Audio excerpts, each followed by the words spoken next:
Well, ladies and gentlemen, I have the complete delight of speaking with the one and only Christian, who I always look forward to speaking with and I always appreciate his contributions to the net. And the last conversation we had, where we got into a favorite topic of mine with metageometry, and we talked about beauty, truth, and goodness. That was so much fun. And Christian has written a wonderful paper that I think is getting at some important thoughts that we need to think today because there are real consequences, as he brings out at the end. Hey, Christian, tell me about your paper. Tell me about your paper, Christian. Yeah. Well, first of all, the paper was written in response to an essay contest from the Berggruen Institute. And by the way, if you are a Berggruen Institute essay contest judge watching this, turn off this video if you have not already declared a winner. They'll be declaring them next week or next month rather. And of course, Nice. the judges don't know who the authors are. It's anonymous in that way. But yeah, so I thought, man, I've got a lot of thoughts on consciousness, and I watch a lot of people talking about consciousness, and I feel often a bit that like a sense of lack about the content of that discourse, and I feel like there's so much to be said and to be wrestled with that just doesn't get brought up in those conversations.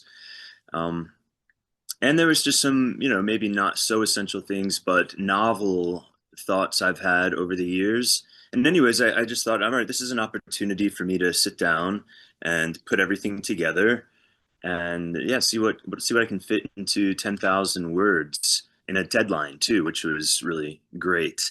Um, so I spent the summer, yeah, a good like three, 4 months working on almost nothing but Wow. this essay. Wow. Um, and then, but then, so I like put all my thoughts together and started doing a lot of research and eventually had a Miro board, like a digital whiteboard, just absolutely cluttered with ideas and concepts and arguments and research and quotes, and slowly started trying to organize it. And by the end, the main thesis of the paper was not what I had set out to write. Nice.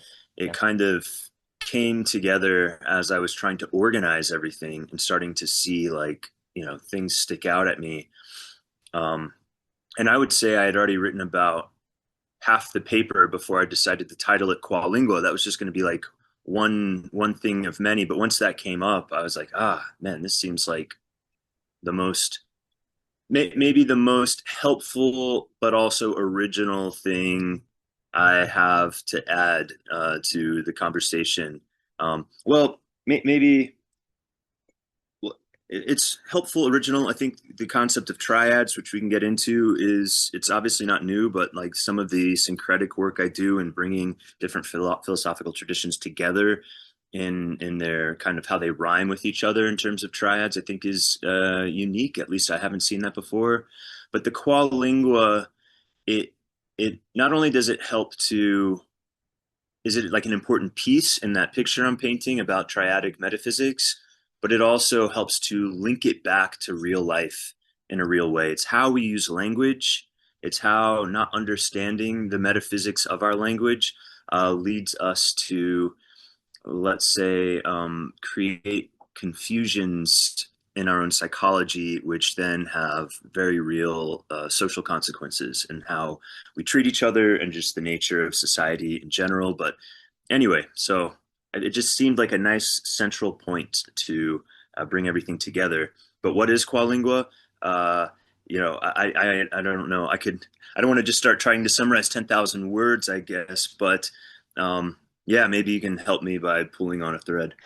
Well, I think that is a fantastic question. Well, you know, you reference an individual who had a massive influence on me, Alfred Korobosky, Science and Sanity, and really he was very concerned about this notion of isness in language and how we talk about things as stable identities. And he said reality is situational. Reality entails relation. There's a real sense in which there are only verbs, that nouns are tools, but really we're always dealing with processes and verbs. And as a result, the very language we used kind of created a mismatch between actually what the world was and how we experienced it, and then that gets socially reinforced in the social, and then we forget that we forget that the signifier isn't the signified.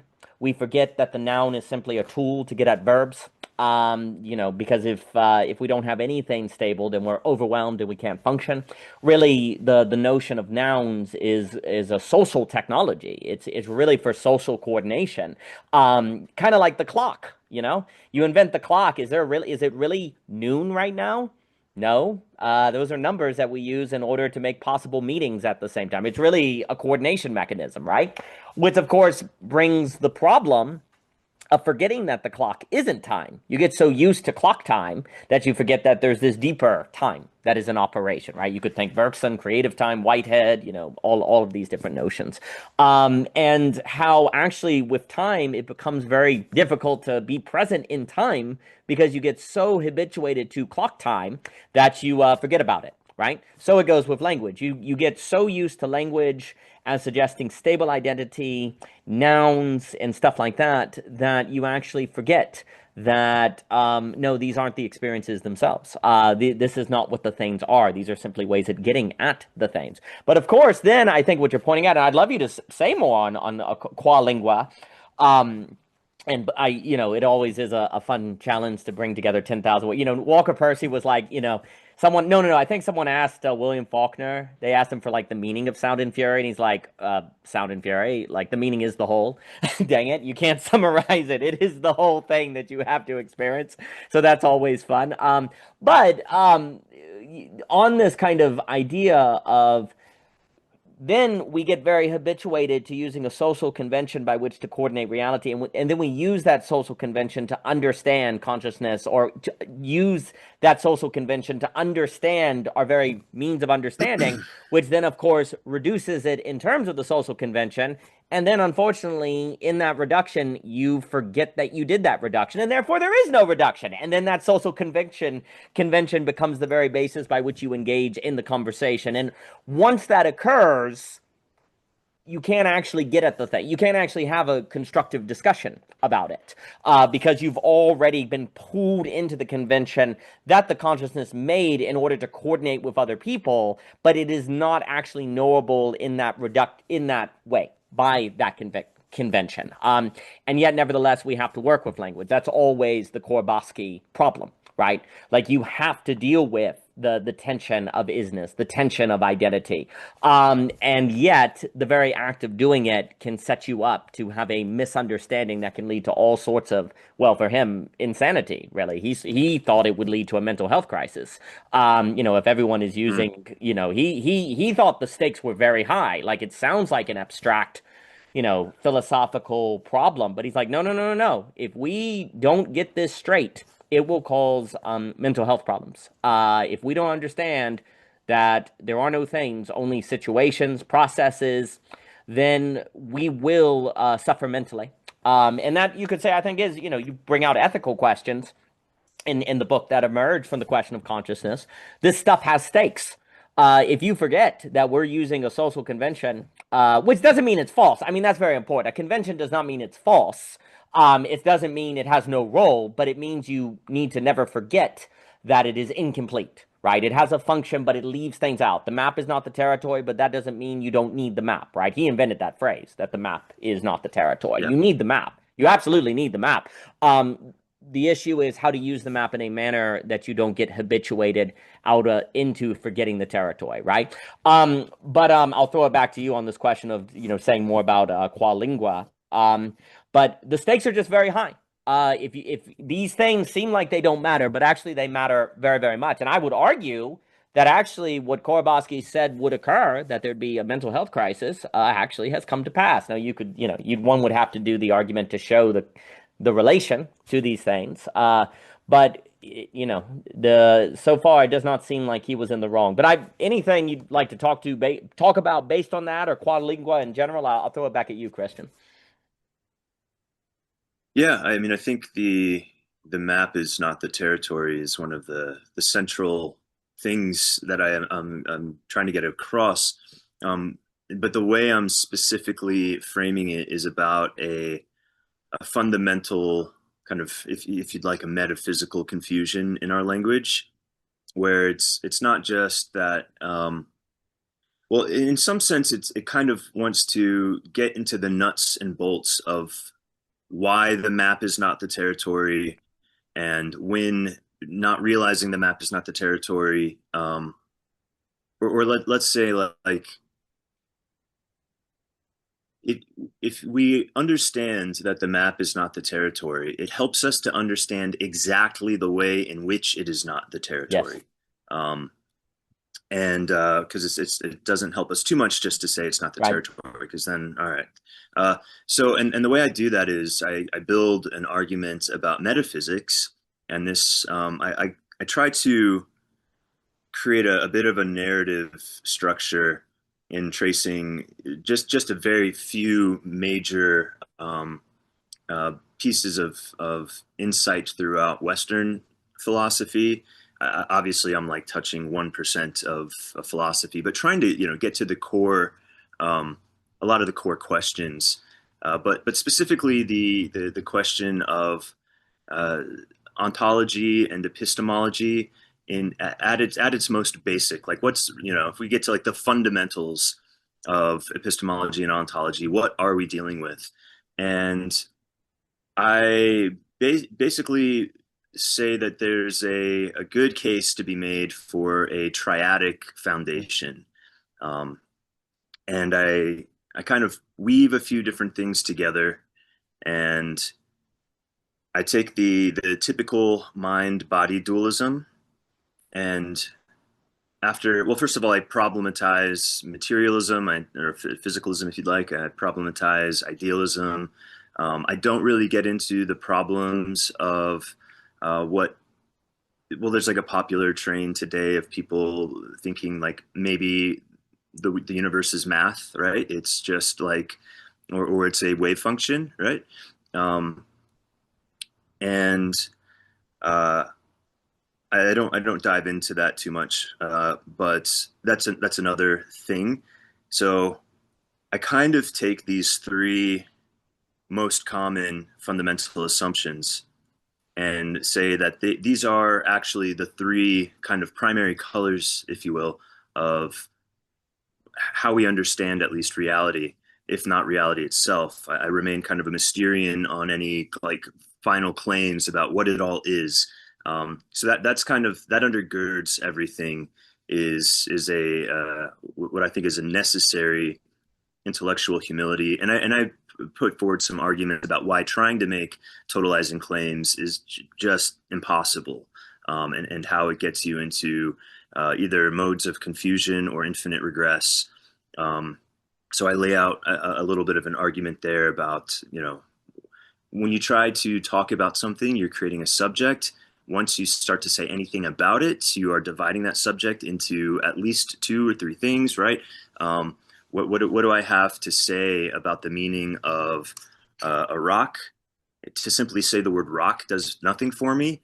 But then the second I try to say something meaningful, I am dividing the notion Yeah. to rock into constituent notions, right? So that's my basic argument for why you can't make a totalizing claim, is because in order for that claim to be meaningful, it must be made of constituent parts.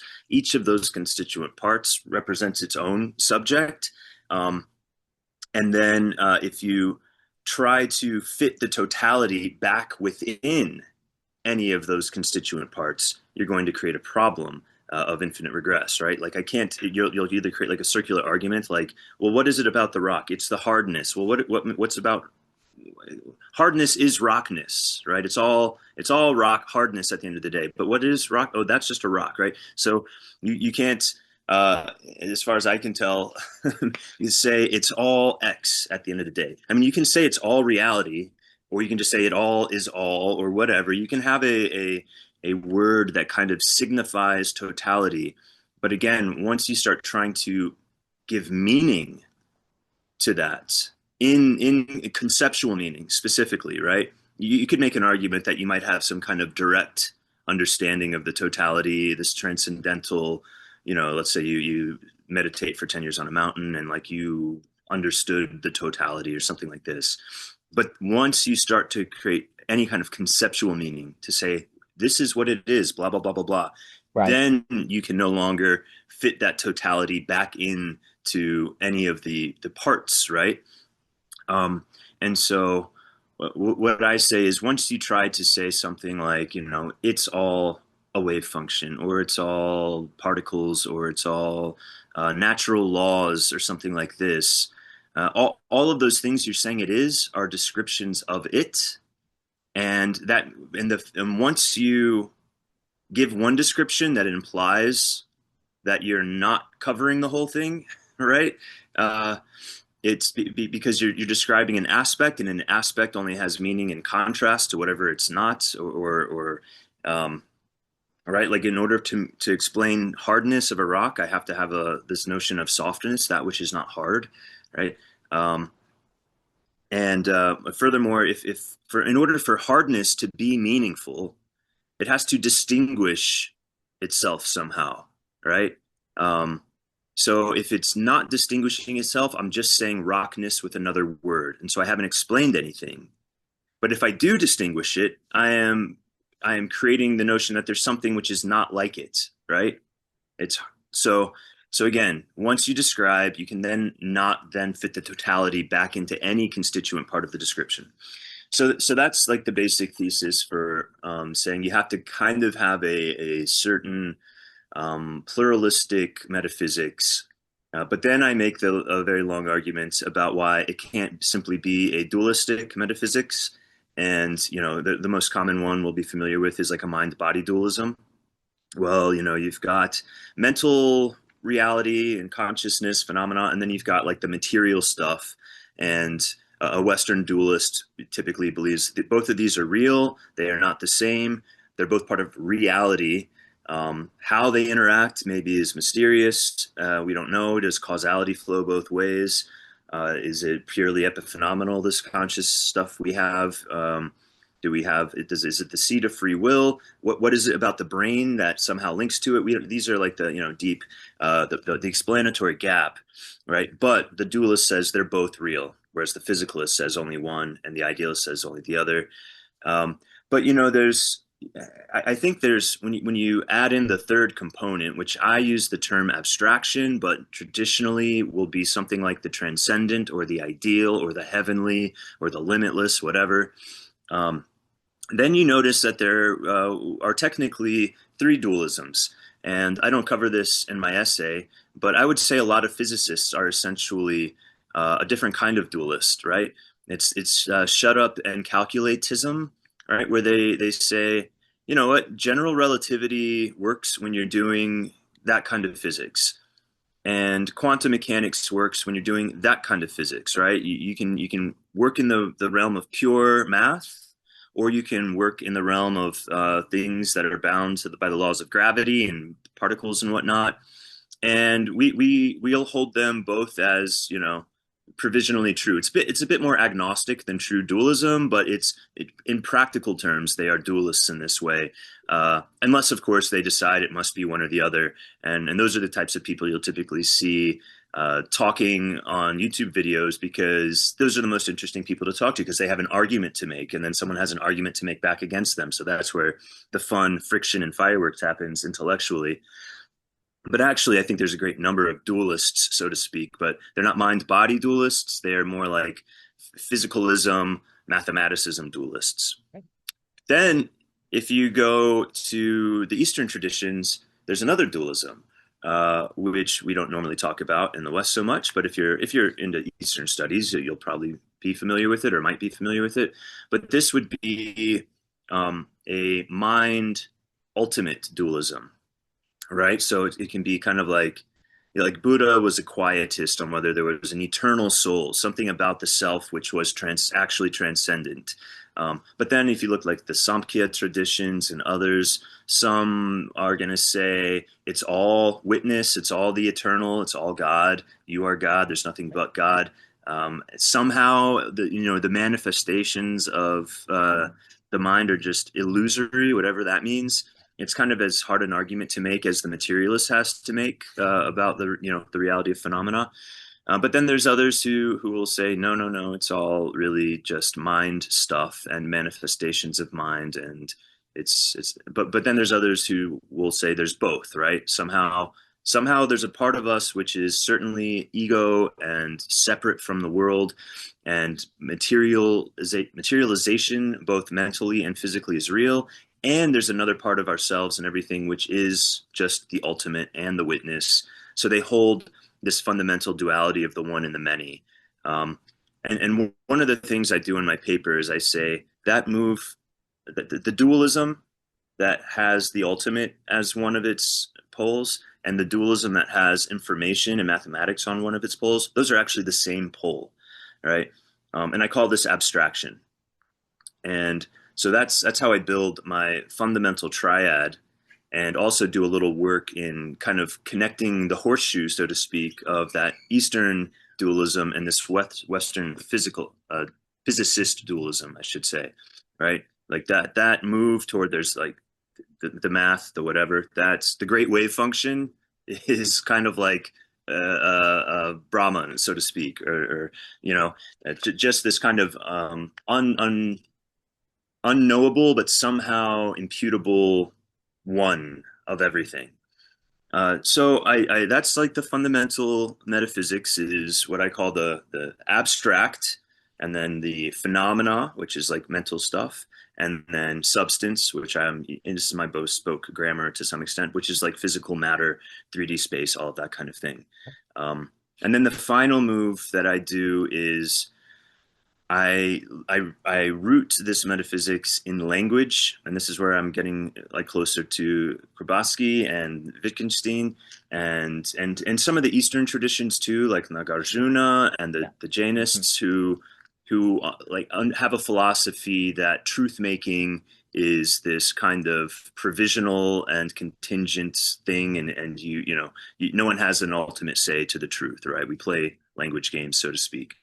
So I root the metaphysics in language, and I call them the three dimensionalities of language: abstraction, phenomena, substance. And then I give a few quick examples of like how that actually shows up in our language. And then I give a couple,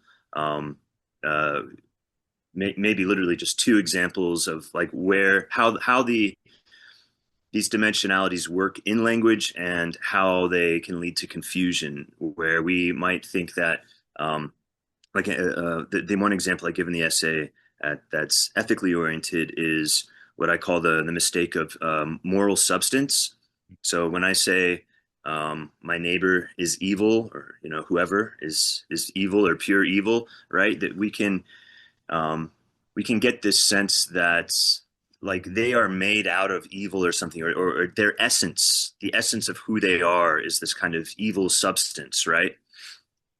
And I think that's because we haven't done the very difficult work of understanding our ethics, like why we think things are good and bad, as rooted not completely in, but fundamentally in our phenomena, which is to say our feelings. And so I don't explicitly make an emotivist argument, but I quickly passively make an emotivist argument, a semi-motivist argument that says, yeah, we have feelings about life, like yuck and yay, as the emotivist would say, and we do our best to try to like justify those, and we do our best, hopefully, to understand reality well enough such that we know what we're saying yuck or yay about, right? And obviously we don't do always the best work there, but then at some point, I think we forget that there is a yuck or yay that is at least one of the foundations to our claims to good and bad, right? And so then we try to make our yuck and yay into a reality. We turn our emotional map of reality into the territory, right? And we say, that made me feel bad, hence it is poison, right? It is, it's a poisonous substance, so to speak. And so I kind of am making the case that, well, I mean, I am making the case, I just don't expand it a lot, but that if we can understand these three dimensions of language and become kind of literate in understanding the difference between, per se, a feeling and an object that we have a feeling about, that this can go a long way in helping us to better relate to the world and know when to, if nothing else, even if we're committed to our feelings and we don't see any reason to abandon them, which is perfectly legitimate, right?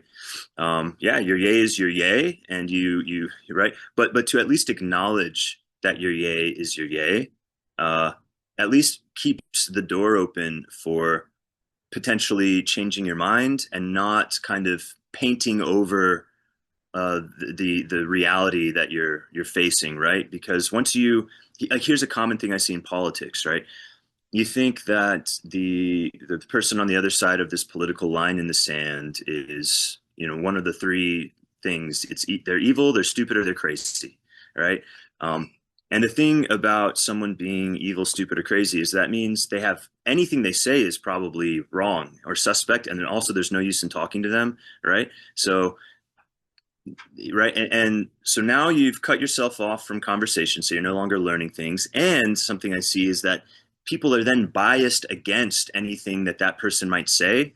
They're like, oh, they're like, if they are already in a place of maybe not being educated or agnostic about a certain, claim, political claim, a policy claim, if they see one of the evils or the crazies or the stupid saying this is good, they're like, oh, well, it must be bad, right? Because it's like they've created this idea of moral substance.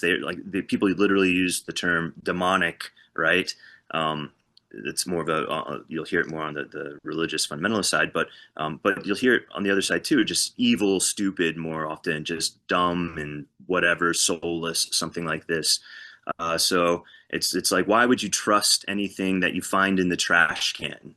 And anyways, so I think this can help explain a lot about why partisanship has come to this insane level of division, is because of this fundamental mistake of moral substance.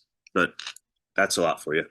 Magnificent. So a few things. First, on what you're saying just there about isness, is evil, equal sign. Another way to look at this is a critique of the equal sign, and Alex Ebert has talked about, but Leibniz was huge on this.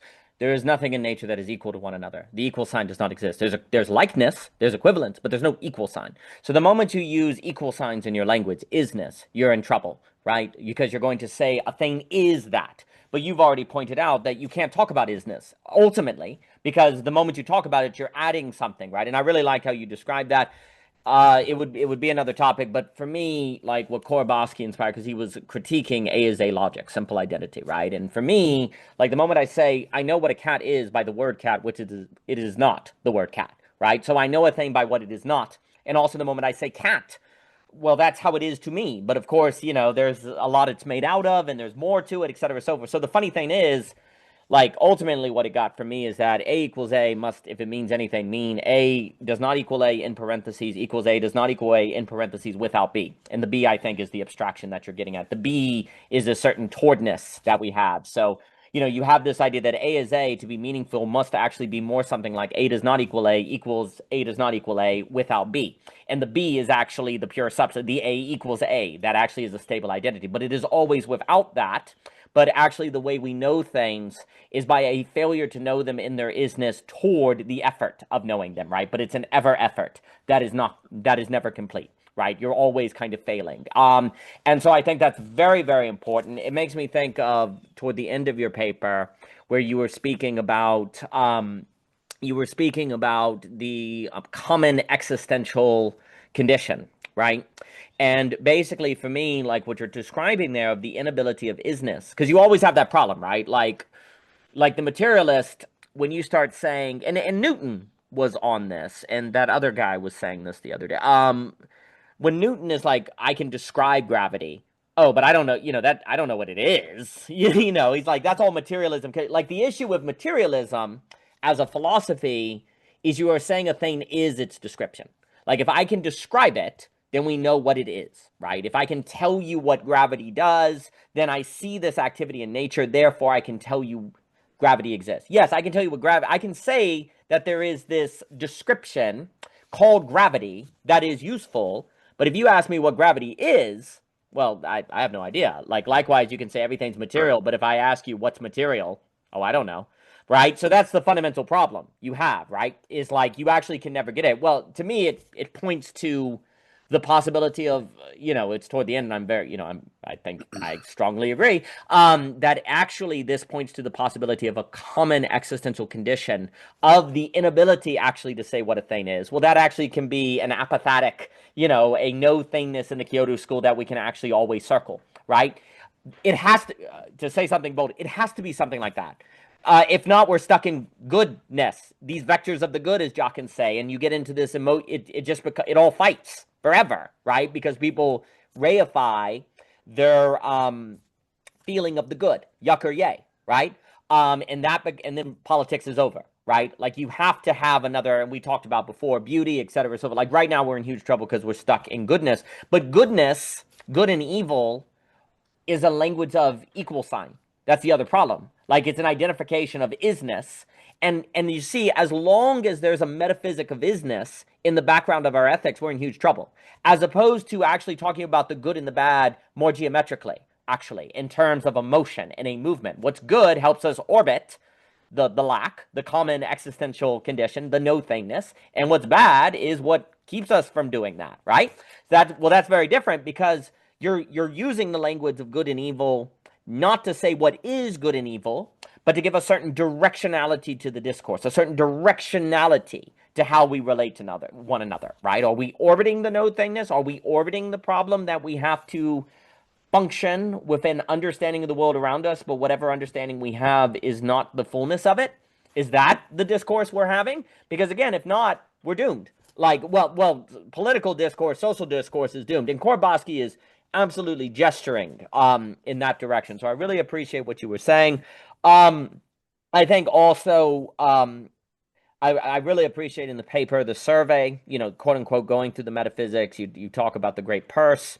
I think what you were saying there about the various forms of dualism is so profound, is so important. Well, one of the great secrets, to make a kind of geometrical argument, is that if you're trying to get to one, a monad, okay, you can't do it by subtracting a dualism. You have to add a third. The way you get to one is by a third, actually, because like if you have two and there's no third, they're disconnected. And let me put it this way. So the way people have tried to deal with dualism is by removing something. They say, well, actually, there's no such thing as conscious. There's no idealism. It's all material, right? So that's how we get to one. We subtract idealism, right? No, because there's no. What you're saying is that there's no identity. There's no stable identity, right? Like you can't get to one because there's no thing that is one, right? It is always actually apathetic, right? So you can't get to one by removing something. You have to add a third. You have to add a third, and now we have, like, if there's two here and we add a relation, now they're one because they're the relation, right? In geometry, if you have two, we add a point, well, now they gather at a point, right? So the fundamental mistake, in my opinion, in much metaphysics has been trying to get to a monad by subtracting one of the points of the dualism, right? That's never going to work. It must, if you do that, you're turning everything to algebra. You're turning everything to reductionism. You're shrinking everything, which Korbosky warns is going to lead to mental illness. It's going to lead to madness. It's going to lead to psychosis because you're literally telling people, yeah, we know you're having these experiences, but they're illusionary. Well, what in the world does illusionary mean? Like, oh, it's not clear at all. And then we have to decide. Then we have to do politics. Then we have to decide to go, nah, it's just emotivism. Well, then we're screwed. Pluralism is doomed under Pluralism is basically doomed under an unsophisticated metaphysic, right? So I think the reason why triads, and I know the great Landry talks about Peirce, all these people like that, and I think you're completely correct to emphasize triad. The only way to get a monad is through three. You have to actually have a third. And also, too, if you say, no, we can get to one by subtraction, well, show me in nature where there's a single thing. I've never seen a single thing. I've never seen it, right? I have never experienced material except through a conceptual lens, right? So there is no experience of a monad that is arrived at by removing something, right? The only way you can arrive at a monad is by adding something that in that third dimensionality actually shows they're all together, right? That they're all, going together. So geometrically, that's as an onto-epistemological move, the way to a monad is through a triad. It is not through taking a dualism and then saying, well, actually, it's an illusionary dualism because it's actually all materialism. It seems like mind and body, but actually, it's all body. Or you say, well, actually, it seems like mind body, but it's all mind, or it's all the ultimate, or whatever. That's a subtractive strategy, Right. right? That's never going to work because there's no experience of that in nature at all, right? It's always going to work by adding a third. Once you say, well, it's mind body, but actually there's a relation, well, now it's one thing. Now you've made it a thing as long as you understand the relation is real, right? But we don't want to, but here's the issue. A relation by definition is not an isness. So if we're stuck in isness in equal signs and you start saying, well, actually there's a relationality that has reality, you can't think it. You can't think it because you're habituated into the language. You're habituated into the equal sign.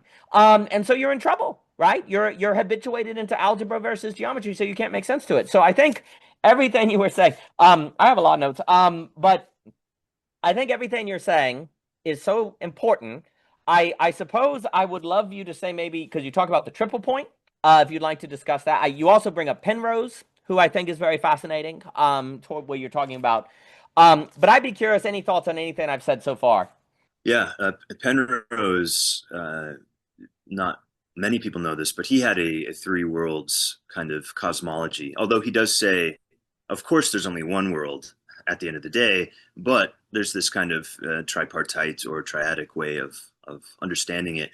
Although he has a specific way of understanding it, which I reject, which is this kind of unidirectional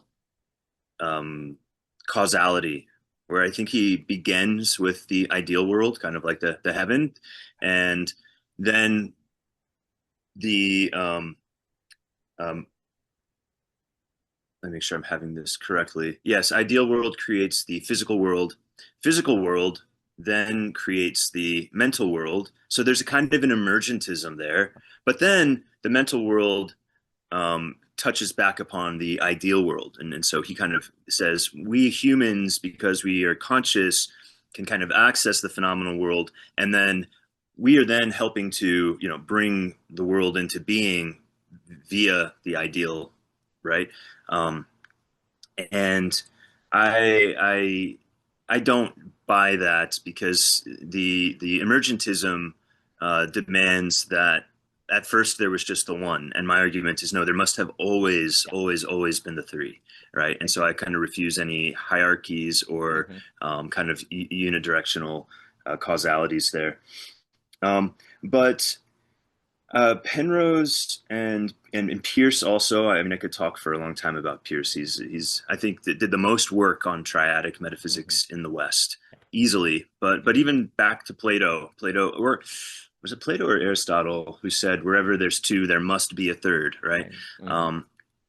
But yeah. So the very last thing when I talk about the triple point is it's the most speculative claim I make because I'm doing a lot of work in trying to ground a tripartite metaphysics in the physical world, right? And obviously, I've just spent 10,000 words saying you can't put all of it fundamentally in one domain over another, right? However, we see that these things. I mean, the question is, how do these domains seem to relate to each other, right? Now I would feel like I would be going a little bit too far to say if you find certain conditions in the brain, consciousness emerges. That doesn't do it for me, for the reasons I just gave. But there does seem to be very much a correlation, right? And this makes it very tempting to totally reduce everything to physicality and causation, etc. Because we typically don't understand relationality outside of causation. Maybe we can't in some way. I don't know. I'm a little bit agnostic here. I'm still trying to figure out my own feelings. I But anyways, to get to your question, the triple point is just a very, very speculative theory I have that says when we look for the correlates of consciousness and intelligence um, in the brain, that we should be looking for more than one thing. Like Mm, the integrated information theory has the concept of I think they use the Greek symbol phi, mm, um, and this is like a them trying to put a measurement on how much of a system is integrated with itself, right? And I don't know exactly how they make that measurement, but I imagine it's something along the lines of, how does a system represent itself to itself? How do network effects work within a system such that you have like legitimate network wide effects, things like this, and then they sum all of that up into phi, and that's like the measure of how conscious a system is, um, which I don't buy. However, it might be really hard to think about what it would be like to be a conscious, intelligent being if there wasn't a physical system that was integrated in a certain way and could represent itself to itself, right? Uh, so I'm not saying that that's not something to pay attention to. My very speculative theory is that like integrated information theory has it closest to what we need to look for in terms of pure gravity-based physical stuff to find evidence of consciousness. But then I say there may be at least uh, one or more one other or more. things you're going to need to have um, conscious intelligence correlated to a physical system. And the triple point term comes from thermodynamics, where if you create a closed space and get the temperature just so, and then pressurize it just so, a substance will maintain solid, liquid, and gas forms all at the same time, Mm, which is really interesting. And you can watch videos of it where you'll have like a beaker and there's water and there's ice floating in the water, and then the water is also bubbling and steaming into water vapor. mm. It's really one of the coolest things I had seen. I didn't know about that before I started researching this paper, by the way. But I thought that that was a nice kind of potential analog to this concept that um, we may need to look for a plurality of heuristics in the physical stuff to um, feel anything like confident that it might correlate to a conscious intelligence. Um, yeah, and so this gets to important questions about can machines be conscious, Yeah. etc. Yep. And actually, I hadn't thought about this until literally just this moment, but it could potentially, and this is a very controversial place to go, but it could maybe give insights about like when does a cell become conscious in terms of like fetal development or something like this. Obviously, you would want to have extremely good science, but the problem though, even with like the triple point concept, is that um, ultimately, I mean, this is true of all science, of course, but it's just a bit of it's harder in some ways with consciousness because how do you affirm consciousness? I don't know. Well, I think I'm conscious, but that's just because it seems obvious to me. Are you conscious, Daniel? I hope so. It seems so. I act as if you are. I kind of feel that you are, but I can't scientifically prove that you are, so to speak.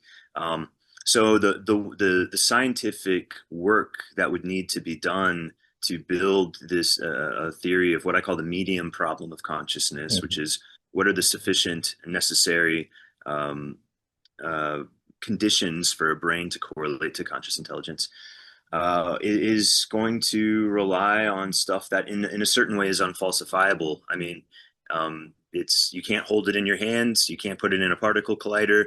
You just would have to, I don't know, play with someone's brain until they go out of. But there are scientists who are working on this kind of problem, especially Penrose, you brought up. Penrose has his quantum collapse theory, and then he expanded that into a quantum collapse theory of consciousness Right. that says there must be something in the brain where that the quanta is collapsing into the discrete physical. That there needs to be other, because he rejects like many worlds theories and like the other kind of interpretations of quantum mechanics. Um, And then famously, with Hameroff, he develops the microtubule theory, where this seems to be a rarefied condition in the brain where you might actually have that quantum collapse happening. And so now there are researchers who are looking into this and studying if the way that anesthesia works is via quantum collapse, Huh. right? There's other Mm. theories. There are other theories, and it's debated and it's contested. But now people are taking it a bit more seriously, and so according to Hammerhoff, they're like doing serious lab work right now to see if there is a correlation between someone losing consciousness under anesthesia, and that being related to specifically quantum collapse happening Huh. in microtubules. So the only thing, so I don't, I'm agnostic. It sounds like plausible to me in among theories that sound less plausible, but obviously I'm not here to say that Penrose has it correct or Hammeroff has it correct. I'm very open to being surprised there. But what I am saying is that even if that's true, even if importantly, even if that's true, it might not be the whole story. Um, and here's something that's really interesting. Right now, we don't know what happens to us when we undergo anesthesia, right? We Something happens when then we wake back up. What happened? Right? Was it just a black void? Were we having an experience that we just don't remember? Were we actually fully conscious, but just paralyzed, so to speak? But were we experiencing pain? Were we suffering? It's hard to say. And an interesting thing might be that we very much still are having a phenomenal experience, even though when you like so the way I put it forward in that my little speculative theory is that Penrose's quantum collapse theory of consciousness might correlate more to how we access abstract Mm. intelligence, right? Which you would need to have a sense of self, and which you would need to build a timeline that then can get encoded into your memory, right? Uh, so that's one thing. But then the phenomena, I don't. Again, I'm agnostic here, but the best theory I've seen so far is the electromagnetic field theory of consciousness, which correlates the brain's electromagnetic field to consciousness. Mm. Um, and there's some interesting arguments for that. Like for instance, the electromagnetic field doesn't it's not beholden to gravity and Mm. the way other things are, right? So like the way we understand the electromagnetic field is that it modulates at light speed, which is to say it's instantaneous, system wide. There's just this one thing, and every part of the system, so to speak, the vast electromagnetic field of the universe, when it changes, it's not like that creates a ripple effect that then eventually has some causal effect. No, it's like the whole field as a unified thing just changes. So there's this non-relative aspect of the electromagnetic field in my understanding of it. I'm happy to be schooled here by someone who understands electromagnetic theory better than I am. But in my somewhat amateur reading, those are the words that people use to describe Mm. electromagnetic fields. So, and then there are researchers who are, especially recently, taking very seriously the idea that the brain's electromagnetic field is the correlate for consciousness. And I put forward speculatively that perhaps we need to see that these two things, quantum collapse, electromagnetic field, or maybe two other things that are not those things, that these correlate to these two other domains of consciousness, the kind of abstract intelligence and the phenomenal consciousness. Um, and so then you could that if you can build a framework like that, you can start to answer interesting questions. And one of the maybe most pertinent ones is, are machines intelligent? Um, and we can see that to some extent or another, LLMs already are integrated information systems, in that they can, in some limited way, represent themselves to themselves, but not that the problem with what I've just said is the word self there. This, the system contains within it a representation of the system in some shape or form, right? Even if that's pure symbol. And even if like John Searle would say it doesn't really understand what those symbols mean, it's just pure mechanical processing. It's just a Chinese room. Um, that we could then say is not a sufficient. It's necessary, perhaps, but insufficient for correlation to a conscious intelligence. I've Oh, said a lot. Yeah. no, it's so freaking fantastic. So I think first off, I think you're pointing at the main issue with this, with the concept of emergence, mouse wits and the emergence of everything. And there's this idea that in an emergence, you get something that arises that is not reducible. Like you can't reduce it. And I think emergentism has grown in popularity because it deals with the problem of reductionism, of saying that, everything is simply what it is made out of, that the parts are simply the wholes, that there are no, that the whole is the parts, right? That there's nothing unique about the whole.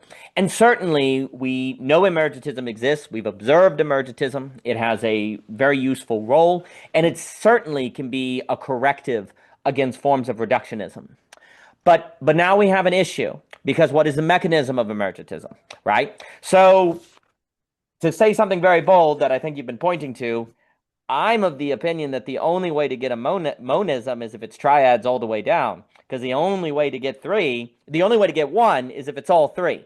Now that is a massive claim, but it has to be triads all the way down. All the way down.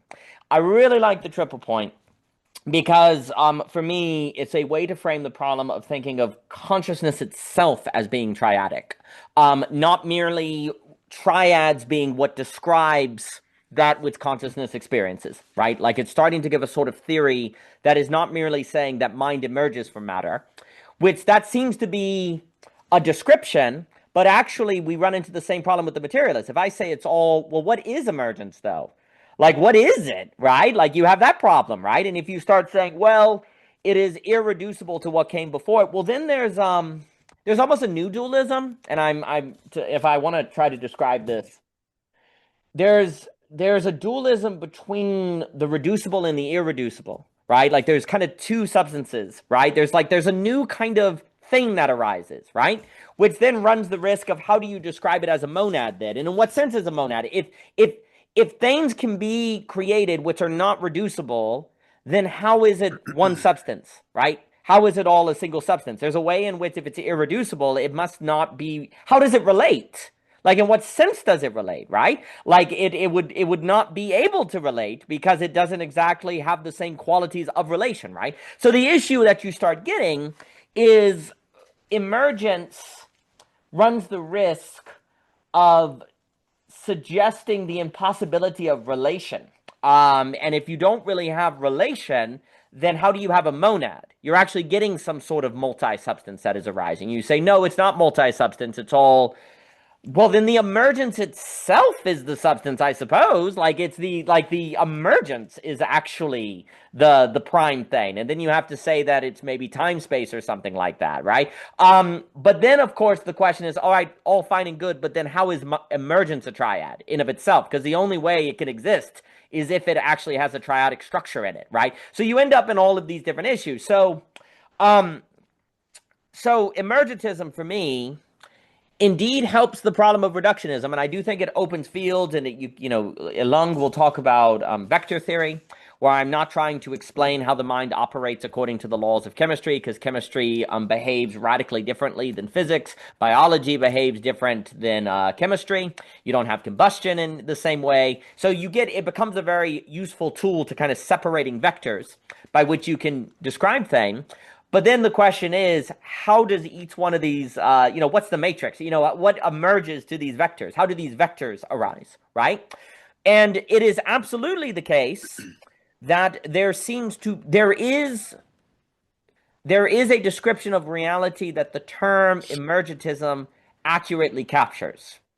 But then, of course, the question is, but what is it? And what is that mechanism, right? Right. And that's actually not clear. Simply describing emergentism does not unveil the mechanism. And Exactly. that is still not there. And for me, every mechanism in the universe, if it's going to be a monad, has to be triadic.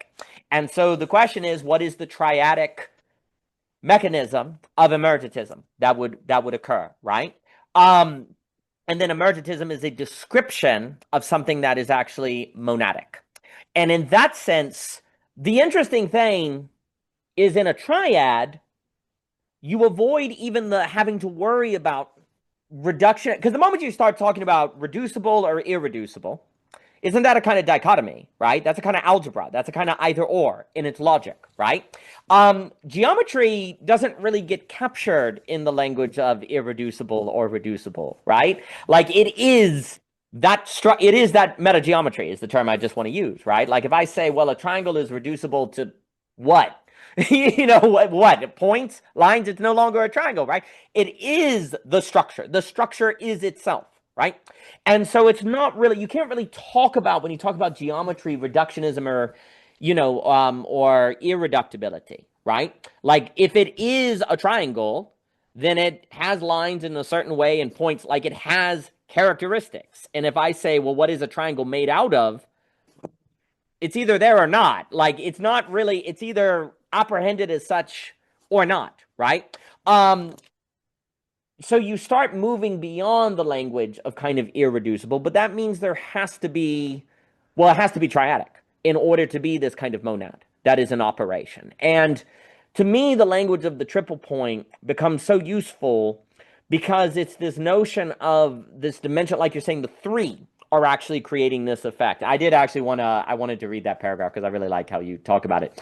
The term triple point, and you've already described it, but I really like it. The term triple point comes from from thermodynamics, where finely tuning a space's temperature and pressurizing in the right combination will allow a substance to maintain solid, liquid, and gas forms simultaneously.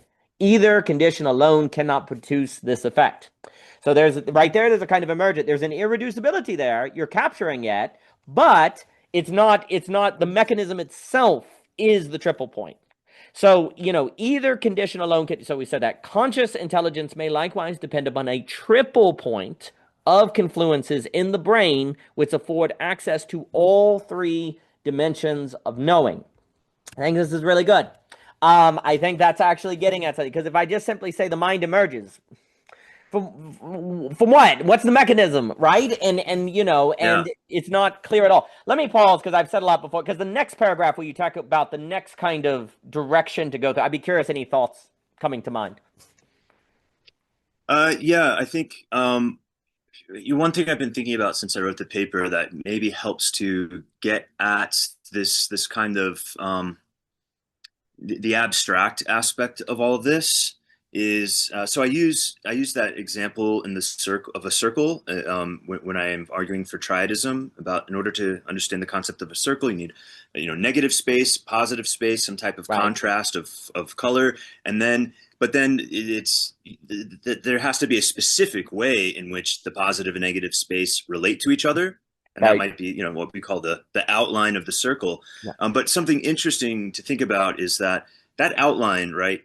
We recognize it, but it's not a thing. It's hard to call it a thing. It doesn't take up any space. It's also hard to call it qualitative Right. because it's not necessarily phenomenal. It's kind of that which like governs distinctions within phenomena, right? Um, it's not taking up any space in my visual field. It doesn't feel like anything. It doesn't smell like anything, and yet we absolutely recognize it. And this is why I often point.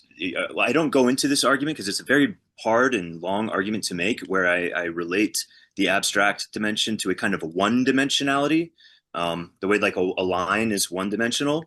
And this is somewhat metaphorical, but the line that we kind of posit that governs the shape of the circle is a one dimensional line in that it exists in a two dimensional plane, but it itself is a one dimensional line, Right. right? And that it doesn't have width to it, right? That's what we would call like an outline or a border or something. And that border would actually be constituted of two non-spatial lines, right? The inner and the outer of that ring, you could call it.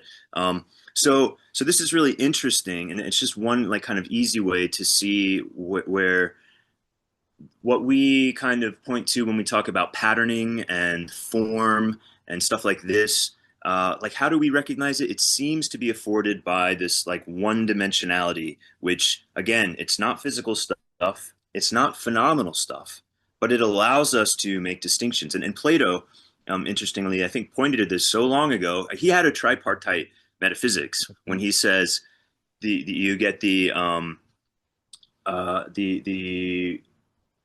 oh, what's the first word that means the physical stimulation, pathema, I think it is. That's like the physical stuff. Then the pathema turns into an estheton, which is like phenomena, qualia, like redness, greenness. And then he says the estheton is accompanied by a doxa, which is a discernment, right? And that's our ability to see, like, distinguish between red and green, et cetera, or a circle and its whatever. So, but that third thing, I think, is kind of the abstract dimensionality there. And so on the triple points, I don't think I have much to add. And again, that's a lot to do because it's such a. I'm not a neuroscientist, so there's a lot of humility there I want to take, and but this concept that, well, here's one thing I'll say. You know, we can feel ourselves being like tempted into an emergentism once we start looking for brain correlates for the reasons I said earlier, right? We're wanting to understand the full story in terms of this one story of the physical, right? And it's especially tempting because there's so much work to be done there in the physical, where there's not a lot of work I can do per se, except meditate when it comes to better understanding my own phenomena, right? Maybe language helps us a bit, but what does that do? You don't language isn't just like a magic thing. You have to practice language in order for it to then help you make discernments within your phenomenal reality. But and once we start looking for the correlates in the brain, there's then this temptation, I think, to understand the metaphysics ontologically. And I find myself drawn to this, and I'm almost a little agnostic about it. But a part of me then wants to say, okay, if consciousness is correlating to the brain, that means there's some kind of causal interaction, whether it's emergent or it's like two worlds making a touch point. But there's this desire to like want to use the language of more like worlds or substance. Like there's the conscious realm, and then there's the physical realm, and maybe they somehow meet together in the brain or something like this, which is interesting, and it's tempting. It's also beguiling, and but to and I think it might form the basis of what we talk about a lot of times when we talk about supernatural stuff and spiritual stuff, right? You could make an argument that there's like intellectual conscious entities that are not correlated to the physical realm, and these are like spiritual beings, right? These are gods, these are ghosts, something like this, and maybe somehow they their conscious phenomenal reality interacts with ours at times, and we see them or something like this, which is very, I mean, especially if you're like, have a certain kind of, if you're easily seduced by magic, which as a lover of like fiction and the fantastical, I find myself to be, I find myself wanting to like then speculate on the nature of like, is the consciousness domain this place where all sorts of fantastical things are happening? Does it help us explain these interesting experiences we have? Could it help us explain psi phenomena, other things like this? But at the end of the day, I'm open to things being discovered there, but we would go too far to say it's some kind of distinct ontological reality, because we're making the same mistake as the physicalist makes, right? Yeah. There has to be some, even if it's very subtle, some kind of connection that we can find to these phenomena in what we call the material world. But this is really important points that I think about, because otherwise you can open up this Pandora's box of supernatural speculations where, you can take maybe a very compelling argument about, metaphysical triadicity, and then use that as a jumping off point to start making these very weird speculative claims about, mystical consciousness or conscious beings or certain things, and it gets very messy very quickly, as we see happen in religious and spiritual conversations all the time and traditions all the time. So I just wanted to put a little flag on that, where Yeah. this is like dangerous Yep. territory. Yep. No, I think it gets a lot. I mean, the only way you could have some sort of spiritual, well, to have a spiritual realm, to jump ahead to that point, to have a spiritual realm that did not destroy the monad, it would almost have to be like a radio signal, like where there's these signals in the air all the time, part of the same substance, and at certain conditions, at certain frequencies, you can access it or can experience it, right? But it actually would monadically all be the same substance. But what is actually can tune into different frequencies based on different conditions of physics of what is, right? Like different conditions of the monad can attune to different frequencies, and that may allude to the triple point, where that the triple point is precisely where a certain frequency is tapped into per se. You found the right coordinates, and that boom gives you consciousness, right? It could be something like that, right? Yeah. The thing that I wanted to point at is I'm really glad you said that thing about the circle, because that gets at what the triangle example was not working. The circle gets at it. So when we say that's a circle, we tend to what we want to do is say, well, what is a circle? And I say, well, it's the line and it's drawn. You put these lines at these angles together and it makes a circle. That's what we do, right? No, that's not the circle. A circle is, we never describe what a thing is by the horizontal context. We don't describe it. A circle is that which a certain proportion of negative space on a certain background will actually then be apprehended as a circle. We tend to go down versus horizontal per se. Like we tend to go into the circle and say, well, it's made out of lines, right? No, the circle is actually when the conditions are hit between negative space, paper, and there it is, right? Like if I say, here's a pen, what is a pen? I'd say, well, it's this pen is held in the air against the garage door in the back. We don't describe it in the canvas, I guess I want to say. What we do is say, well, it's made out of, it's got ink in it, it's got plastic. No, the only way to even start to approach isness is actually to describe the apprehension of the moment as the context of which makes the possibility of apprehending this as pen, right?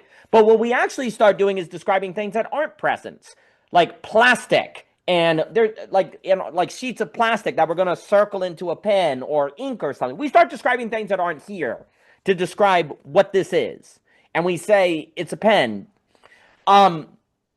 But that's not actually what it is. What it is this current context that it is held in the air that allows me to see it. Like if the lights were all off and I wouldn't see it. It'd be hard to talk about the pen, right? So I guess what I'm trying to say is we tend to say what a thing is by actually kind of not talking about it horizontally, but more vertically, like going into what it is made of. When really what a circle is a certain proportion of negative space on a piece of paper that you can talk about, right? Like what a garage door is a thing that is held up by concrete from the side that is held here. Like it's this apprehension of this whole, right? Well, Right. and so once you get that, because the thing is when you say, like if I say, well, a circle is, or if I say a pen is the plastic and the ink inside of it. No, the ink is ink. The plastic is plastic. Those things aren't penness, right? No, like if I took ink and pen and put them together somewhere, they would never make pen, right? Pen has to be the apprehension that is not reducible to anything, right? So that's where the gist of, in my opinion, there is a truth to the emergentism in that the apprehension of the whole of what it is must be treated on its own terms, right? There's that kind of idea that's going on. The issue becomes the mechanism. So what a thing is always bound up into the holistic horizontal description. I don't know what other word to use than horizontal, of which locates it, right? Of what it is. But that means isness is always geometrical. Like it is Quickly, all, in Buddhism, please. dependent origination is maybe the way to speak about this. Like everything depends on literally everything else, right? You Yes. can't truly isolate anything. But yeah, please No, continue. that's exactly right. So, like again, once you start saying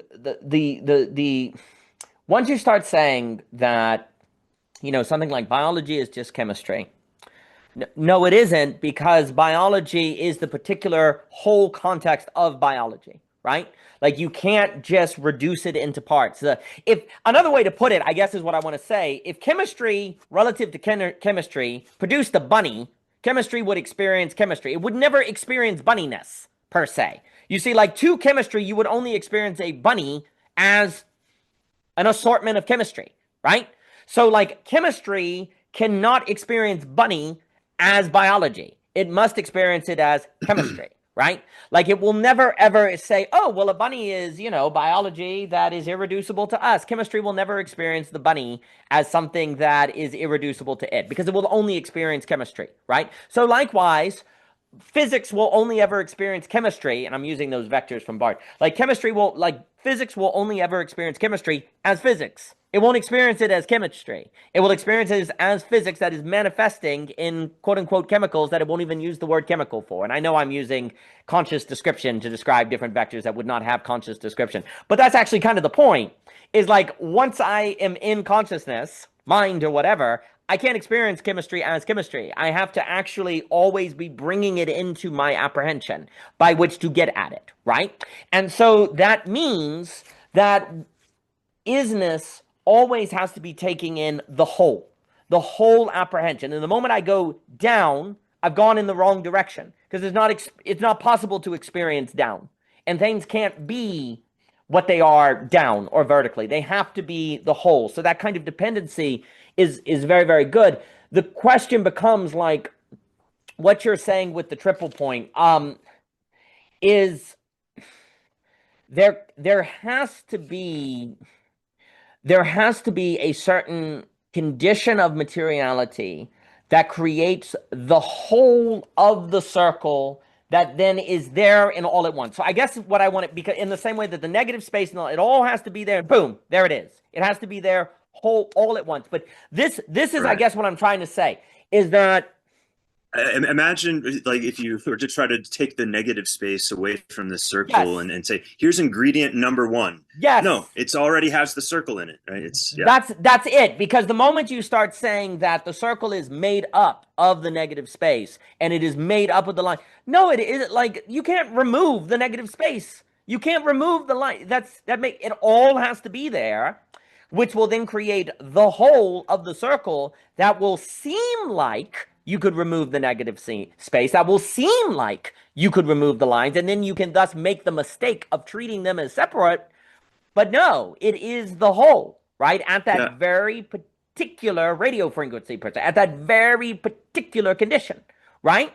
Now, perhaps on a speculative note, the reason why emergentism is seemingly a useful map, because I do think it's a useful map, but the reason why it can be useful is there seems to be a mysterious way in which triple points get locked in, I almost want to say, like evolutionarily, right? Like they almost seem to get locked in. Like once you get the triple point that gives you physics from chemistry, right? Because basically what is being suggested, and this is why I like this triple point idea so much, is it provides a mechanism of emergentism that is not falling into the mistake of thinking the description of emergentism is the mechanism of emergentism, right? Because that's what I think has been going on, right? So Yes. Yeah. Yeah. with the triple point is the suggestion of no, no, no. Chemistry actually contains, latent in chemistry, the possibility of biology, but there's a triple point that has to be hit for that to occur. That then is not, it's not reducible or irreducible to it. It is only in the condition of that triple point that you get biology, in the same way that the only in the negative space in the circle that you get the circle. You have to get those things together, right? What seems very interesting, and I'd be curious if this makes it, because it's just very, I very much appreciate this because it's helping this problem of emergentism that I see, that's hard to, that's just so important. Perhaps there is something about evolution, and I guess this is almost leaven in different things with this teleological notion and stuff. There seems to be something evolutionarily that locks in triple points, And that those are actually what evolution, if we make it cosmic, selects for.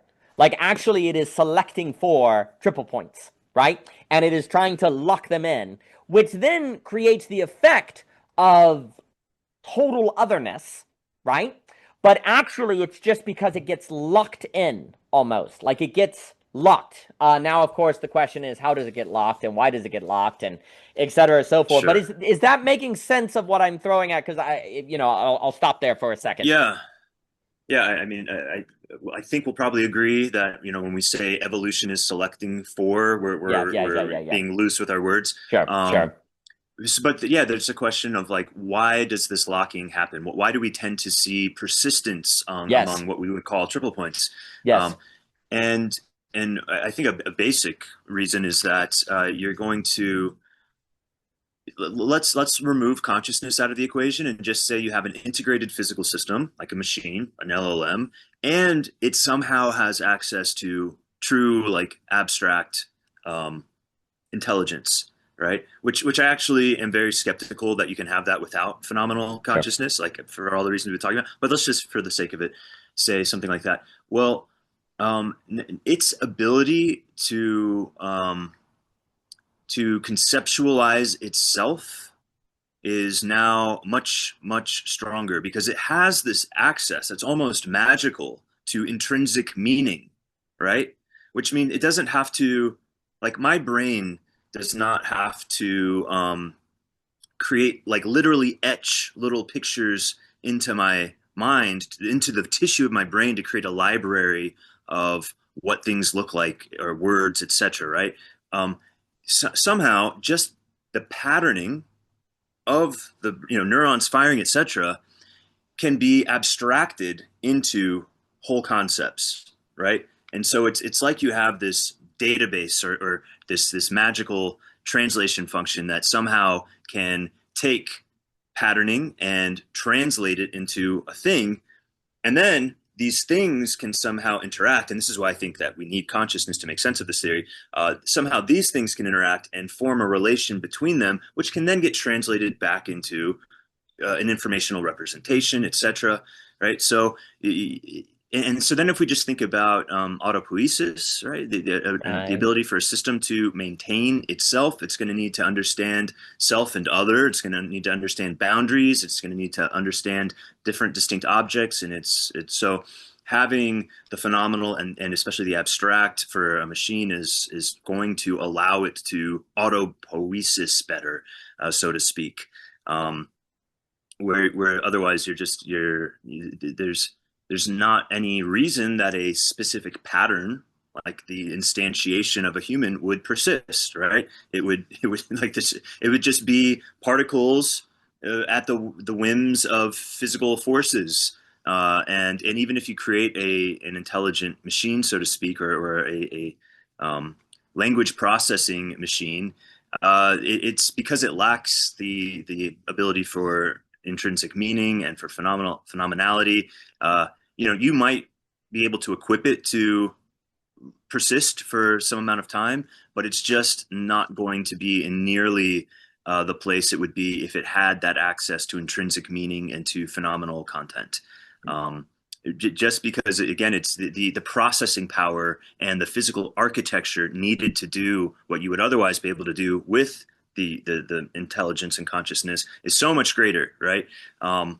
So, on the one hand, I'm like, yeah, we could make machines that have what we really call autopoiesis. They have an ability to maintain themselves, Right. but in some sense, these are just like tornadoes of machinery. That yes, it's a pattern. It persists, and it can kind of create conditions in its environment that then feed back into its own existence. It can create like a feedback loop, so to speak, that makes it persist in some sense. But let's say I create an audio feedback loop, and I put my guitar against my amplifier, and you have this feedback tone. It's like a self-fulfilling loop here. But at some point, if you're not putting inputs into the system, it's going to die out, right? You need electricity. You need to make sure the circuits don't overload, etc. Because it doesn't know how to create the conditions which substantiate it, right? It's just we created those conditions. Same with machines. Anyways. Um, so a few other things real quick. One is that I think th- an important thing, and I'm not trying to talk about this. I just want to put the idea out there, is Please. that when we understand the this dependent origination, and we can take the circle example or whatever. I think this is really at the crux, and I'm not saying anything mind blowing here. It's just a way of saying it that might be a little unique. Is at the crux of what we experience when we experience non-duality, transcendence, connection with God. We are you look, just like you can't find that border around the circle and as its own thing. When you look for the border around yourself, where is it, right? And if you the harder you look, the more you realize it was never there, right? And blah blah blah blah blah. There's books and books and books and books that say the same thing over and over about how you are not the separate self you believed yourself to be, right? We thinking that we are separate selves is like thinking the circle is somehow has its own ontological essence distinct from everything else. No, it's there is somehow both a distinction and a continuity, right? Um, but then of course some people want to just focus on the continuity and the unity and then do away with the distinction, but then you run into problems there as well. So it's this holding of both, right? There is a way in which I am distinct from the rest of the universe, but then there's a very important way in which I am continuous with the universe, unified with the universe. um, and this is helpful because psychologically, if we're stuck in the separate sense of self, then we fear death because, right, like that's the end of the reality itself, so to speak. Or and also, of course, it creates, we will more likely fundamentally distrust the universe because it's not self, so there's no shared interest, right? And basically, all the things that kind of pull us more into to be quotidian, like a fear-based psychology rather than a love-based psychology. Um, so I don't make the argument in the paper, but I'm somewhat trying to create the foundations for a more Western philosophical mind to approach non-duality and say, like, I've got it kind of the conceptually. I've seen in a more kind of abstract nerdy way why you can't reduce things down to thing. Well, oh, and I feel a sense of conviction about that. Now let me take that same thesis and apply it to my separate sense of self. Oh, where I can't find the boundary. Where is it, right? So that's one thing. Another thing I wanted to say is Buddhism in this way is kind of like a process relational philosophy, right?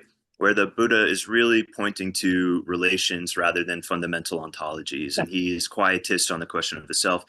We see that a little bit in Whitehead, or I mean, Whitehead is a process relational philosopher, but I think the problem with Whitehead is that it lacks the triadic formulation as a kind of fundamental starting point. And he tends, like Carl Jung, he tends toward polarities as being the fundamentals. Um, and of course, within a polarity, if you look carefully, you will find triadicity. But if you don't recognize that, you've kind of given yourself a very limited tool set to then build your philosophy with. And that's why I find Whitehead very painful to read. It's because it all feels misconstructed, because it's like, yeah, if you take that, then you can kind of painfully posit that and painfully posit that. And but then when you try to like ground any of those things down into meaning, right? You find yourself, it's hard to like, how do I make that make sense in life? Like, what is a prehension? What is what is the language he uses? It's, I forget, like an instance or something like this. It's like, yeah, it's kind of like this philosophical game where you've like tried to like fill in all the blanks, but then it doesn't really help you that much, because then when you have to do life, it's not like you can use that philosophy to help you navigate life very well. Whereas if you have the triadic conception, then you can start to see I think much better how abstraction is happening here, physical stuff is how I'm making sense of things here, phenomenal content is making, and now I'm better equipped to navigate my life because this is literally how I make sense of the world, and I'm tying in the metaphysics more directly with what you might call common sense, and making my common sense just more robust. Um, and then the very last thing I wanted to say is that I think when it comes to emergence, like Daniel Dennett was what I call, well, some call it soft emergence, sometimes called epistemological emergence. And this is like, emergent information. And I kind of want to call Dennett and others who take his line a dualist because he wants to insist that there's this, but he's a substance abstraction dualist or like a material information dualist, right? I mean, he wrote a book called Real Patterns, right? And he wants to explain why things seem meaningful and things like free will and something that we seem to not be able to explain in purely reductive materialist terms by appealing to this nature of information and pattern. And he, on the one hand, will say, yes, patterns are real. They cannot be reduced. He is like a non-reductivist informationalist. But then if you ask him, how do we account for anything that's happening in the brain, which would obviously correlate to the things we think and do and all this? He goes, oh no, there's only local mechanical causation. That's it. So he kind of flip flops between the two. But that emergentism is, he's reaching to try to explain what seems to be non-reducible, and I think he's getting again half the picture there. But then when he denies phenomenality, then I think he finds himself at an impasse, right? And now he has to flip flop between the two polarities, right? Whereas if you add in the third, suddenly you have a stable structure, and can make sense of things. But I'll think this will be my last comment, and I'll leave you with any final words you might have, Daniel. But the reason why I think this is all very difficult and tricky for a lot of people, and this is an argument I make, and I think it's one of the more important arguments I make in the paper, is that you could potentially be a triadic materialist or something like this, and you could say the three fundamental forces are time and space and gravity or something like this, right? In order to onboard the triadicity that I'm putting forth and that a lot of other people have put forth, including very ancient traditions, you have to accept consciousness as real. And how do you do that? How do you make the argument for phenomena as real? I do think there is an argument to make that's very deep and really requires a lot of concentration and a lot of explanation. Where if you want to make a fundamental claim about materiality, or if you want to make a fundamental claim about information, you will find yourself at a loss if you don't account for consciousness. But that's not a fun argument to make in 10,000 words. Otherwise, you're stuck appealing to what I call obviousness, right? It's like, well, it just really seems to be the case that redness is red, and it's not physical. The only thing I put in the paper that I hope can kind of be an intuition pump here is where I say qualia does not have mass. It doesn't have a center of gravity. I don't see qualia orbiting around each other in my field of vision, so to speak. But again, you're already kind of assuming, I mean, you can be an illusionist and just say, yeah, but the qualia aren't real, blah, blah, blah, blah, blah. And so I think that there's, unless you want to make this very, very long, difficult kind of epistemological argument that I feel like people have not made very well, they just kind of make appeals to obviousness when they say, we couldn't know anything if it weren't for consciousness. That's, you can posit that, but it's not a very convincing argument if you don't already buy into consciousness. You can go to Dennett's route and do, materialism and evolutionary forces and blah, blah, blah. Maybe start to move away from that with informationalism. So I kind of say indirectly a bit that one, again, you can make this long, tortured, logical argument, but then you can also just meditate And suddenly, when you find the mind quieting down and you find yourself, your kind of mental energy, so to speak, is not constantly being pulled into, let's say, the gravity of abstract concept, as relating to physical stuff where it has a lot of room to grab, right? Like physicalism offers us just an endless playground of building theory and framework and concept, right? And so you can just play that game all day.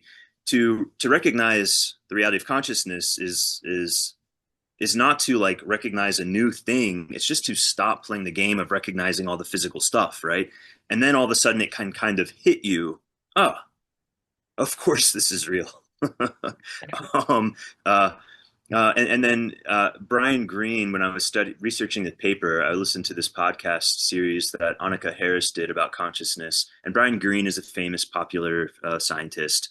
Um, and kind of exists in a milieu where people tend to be illusionists, reductionists, physicalists. But he said, no, I've come around to being a consciousness realist, but it took me a while. I had to really think about it. I had to like really spend some time with this question, right? I had to be like contemplative rather than just theoretical. And then I was like, yeah, right. He doesn't have like an argument like, oh, I connected ABC and then obviously I have this argument why conscious. No, it's like I spent time with it, right? So that's an interesting thing to all this, and to me, it's important to mention that because it points to the practical limits of philosophy, right? There's a time to speak and to make words and draw lines between things, and then there's a time to sit and notice blue skies and appreciate beauty and just go for a walk and listen to the sounds of nature and do all these things because without that it's can be quite hard to feel this important vertex of the triad, right? It's much easier to just skip past it, but anyway. Okay, so to start on the thing you just said, all right, if I look at a circle like we were saying, and I want to be a circle realist, then I just have to accept the apprehension. Like if I start going, well, prove to me that circle is you're going to break it down into things it's not. Like the apprehension, not the understanding. The apprehension has to be the base, has to be the epistemology by which you ask the question of realism. The problem is people with consciousness are using the wrong epistemological method. They're using understanding, which breaks things down to ask, is consciousness real or not? That's the wrong tool. We, as human beings, never use understanding to determine if something is real or not. We apprehend it. We see the tree. It hits us. We feel it. Reality is determined by apprehension for human beings, grasping, which is more on the side of contemplation. Then we may ask questions about it to gain knowledge about its characteristics, but the overall holistic reality of things is always an apprehension. It's horizontal, not vertical. Like we were saying with the circle. Like you may break the circle down into paper and negative space and all that, but the whole reason you're even bothering to do that is because you've already apprehended a reality there that you could break down. So when you're asking the question of, is consciousness real or not, and you use understanding, breaking it down, like you said at the beginning with words and adding different things, you're using an epistemology for consciousness that you don't use for anything else to ask if it's real or not. We don't use freaking understanding or breaking things down to ask if something is real except consciousness. Consciousness is the only thing we do that with, basically. Everything else we apprehend it. Okay? So that's a mistake. And one of the reasons we make that mistake is because it is the apprehending. And so we think we need to prove the reality of apprehending. Okay?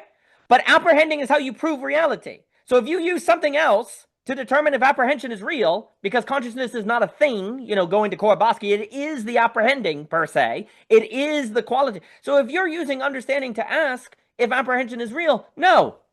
Because understanding is bound, it has to experience things boundlessly. You talked about the self, right? Where's the boundary of the self? It's not there. Understanding cannot understand apprehension as apprehension. It has to make it something it's not, therefore it's not real. So that's the mistake, is you're using the wrong epistemology by which to ask the question about consciousness reality that you don't use for anything else. So that leads to all the confusion. So that's why, like you're saying, consciousness, it's going to be contemplation. It's going to be, I've really come around to consciousness being real, right? I've accepted that. Yeah, that's how we do everything. We determine the reality of all things. I determine this cup is real before I understand it. Like, it's only consciousness that we want to we want to understand it before we say it's real. Everything else we say it's real and then understand it. So that leads to all sorts of trouble, right? And so what's happening is all of these theories, in my opinion, are making the mistake of thinking you can get a 1 by a subtraction. You get a 1 by an addition, by getting a third. You add a third to dualisms, and now you get a monism. And that's the mistake. But the key is there's not a theory of consciousness or emergentism that is triadic. That's not there. The reason why I really like the triple point is because it's putting forth a piece that then makes it holistically triadic. And now we have a true monad. It has to be 3 the whole way. So I think also, so I want to understand, on this question of how does the triple point get locked in, which then, of course, is the question of emergentism. So I'll be curious any response to any of this. I would say the quality of an emergence is the removal of boundary. You were saying that once you have a cell, where's the boundary of the self, right? Nowhere. Well, what ends up happening is once chemistry emerges, it's all chemistry. There's no physics. Chemistry cannot experience it. It has to experience everything as chemistry. Once there's biology, it has to experience everything as biology, right? Like everything then is thought in terms of its own way of understanding. That doesn't mean it can't see chemicals. That doesn't mean it can't see things like chemistry, but it can't experience chemicals like chemicals do chemicals, okay? It can't experience chemicals as combustion. It has to be in terms of biology. And there's no boundary to where experiencing reality as a human being, for the human being, there is no point where I can stop experiencing reality as Daniel and enter into experiencing it as a bird or experience it as a chemistry. There's no boundary to my means of experience, right? So there's a locking in that occurs. And that seems to qualitatively describe when you have something like an emergentive. There's some sort of point of a certain boundlessness that then comes into picture. The question then becomes, it would seem to me that the triple point somehow reduces free energy, to use that Frisk. Like the triple point, that's why it's not selected. You're very right. Evolution doesn't select. But the triple point, in order to then persevere, must reduce free energy. It must be more energy efficient, per se. Right? Like, and then it would form a Markov blanket and it would form, it would be stable, et cetera, so forth, right?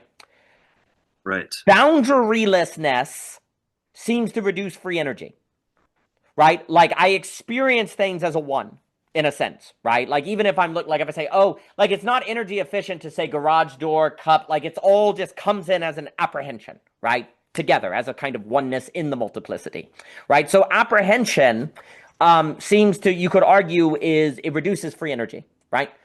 Because I don't have to compute everything all the time constantly. I can make them into generalities. I can make them into maps. Maps reduce free energy, right? And so the triple point of consciousness gets locked in because it reduces free energy. It's energy efficient, right? And so then the complexity of the triple point, because emergence and complexity science go together, right? Like the triple point gets locked in because complexity reduces free energy. Far from complexity using more energy, it uses less. And that is perhaps, because I'm really, this question of how the emergence gets locked in, how the triple point gets locked in, that seems to be the $1 million question, right? And if it's tied to, I am partial to the free energy and the Markov blanket, et cetera, so forth. If triple points reduce free energy, that would explain how they get locked in. And then they persevere. Because also, like you're saying, it would seem that gaining the ability to conceptually grasp yourself frees energy, right? Like if I underself myself at Daniel, that actually seems energy efficient, right? I think you were pointing to that, right? Yeah. Well, thinking pen is energy efficient versus ink, plastic, there's a that understanding of it as pen is energy efficient, right? So the point would be that for chemistry as an emergence, because I guess Malcolm, in the emergence of everything, and Bard talks about this. There's, we could talk about the vector, the emergent vector of physics, chemistry, biology, mind, and maybe culture, right? So the argument would be that when physics emerges into chemistry, it does so because physics entails in of itself somehow a possibility of a triple point. When that triple point then gives you chemistry, chemistry somehow reduces free energy. It's more energy efficient than physics. Therefore, it gets locked in. Yep. Then, when chemistry gives us biology, there's some triple point in chemistry that gives us biology. And then when biology appears, it reduces free energy, and therefore the triple point gets locked in, on and on and on. And complexity is actually a reduction of energy. Now, that would suggest a way. Now, what's interesting too, though, is complexity in a weird way accelerates entropy. Like it reduces energy, but also in that complexity, actually, by there being less energy in the system, you head more toward equilibrium. But then actually this gets into, for me, different theories of negentropy, how it can enter the system. But that would be another subject. But right now, the suggestion is that the triple point locks in because, therefore, it's a energy efficient autopoiesis. Like the autopoiesis gets locked in because it reduces free energy. That does seem to be the case. At least when I talk about consciousness, I'll throw it at you for the. I know. That does seem to be the case for consciousness. Consciousness is about reducing free energy. That's why we can make it is. I understand things as wholes because they're simpler. When I understand them as parts, it's more difficult to understand them, right? So consciousness gets locked in at the triple point because it reduces free energy. But here's the problem. If I then turn around and ask, what is consciousness? Using the consciousness of which is reducing free energy, when consciousness is that of which generates the triple point that frees it, that limits free energy, then that sets me up to actually reduce consciousness into a one versus a triad, and I do it by subtraction. If consciousness occurs at a triple point to free energy, then conscious experience is in the business of freeing energy, of reducing energy use to be more energy efficient. That occurs by making a 3 or 1, so a certain sort of subtraction, a certain sort of making things general I generalize to reduce energy and complexity to make it more understandable. But generalization, when I turn around and generalize consciousness, in a sense, another word for generalization is a kind of reductionism. Like I do when I generalize a cup or something, reduce it from its parts in a whole. There's a way in which wholes are actually reductionistic. I guess that's the problem with emergentism. When I make something a whole, I actually kind of reduce the parts, right? Like there's a reverse reductionism that kind of occurs there. And so that's why the whole language of the question of reducibility or non-reducibility ultimately is problematic, because if I say, because there's a reductionism of the parts, actually, if I'm not careful, because I'm just treating them as not relevant to the whole. There's a reductionism that is occurring. But when I then turn around and ask the question, is consciousness real? Or what is consciousness? Since consciousness is in the business of energy efficiency, then I am going to think about the problem of consciousness as the most efficient way to go about it. And the most efficient way to go about it is to say, well, it's all just material. It's all just mind. It's all just like to reduce it to a single thing, right? When ironically, and that makes sense because it would seem that the energy efficient way to go about it is to reduce, right? But actually, you reduce by going up. You reduce energy by adding a third, because then it becomes a whole, right? So you don't reduce in the long run. Yeah. In the long run. That's exact. But you have to have that initial energy expense in order to get to that efficient use of energy that is actually in the long Yes. run, right? So that I'm going to pause and just respond to anything I just said. Yeah, I mean, I think that that last point you're making is it's an important one, and it's something you see in all kinds of domains of life, which is like, how much energy do you want to spend collecting resources and building tools, et cetera, so that you can be more productive. Um, but then how much can you afford to do that, right? There's you don't want to, you will die if you spend your whole life planning on how to stay alive, right? At some point you have to begin building, so to speak. But then the question is like, what's the best starting point? And that's where I find the triadic, metaphysical concept to be very helpful here, as necessary and sufficient, right? It's like you don't want to reduce more than these three, but you also don't need to go past it, right? These are like kind of your primary colors in some sense. Whereas, you might save yourself energy, so to speak, by only having one color or two colors, right? Because then it's less complexity that you have to then manage and figure out how to make them interact with each other.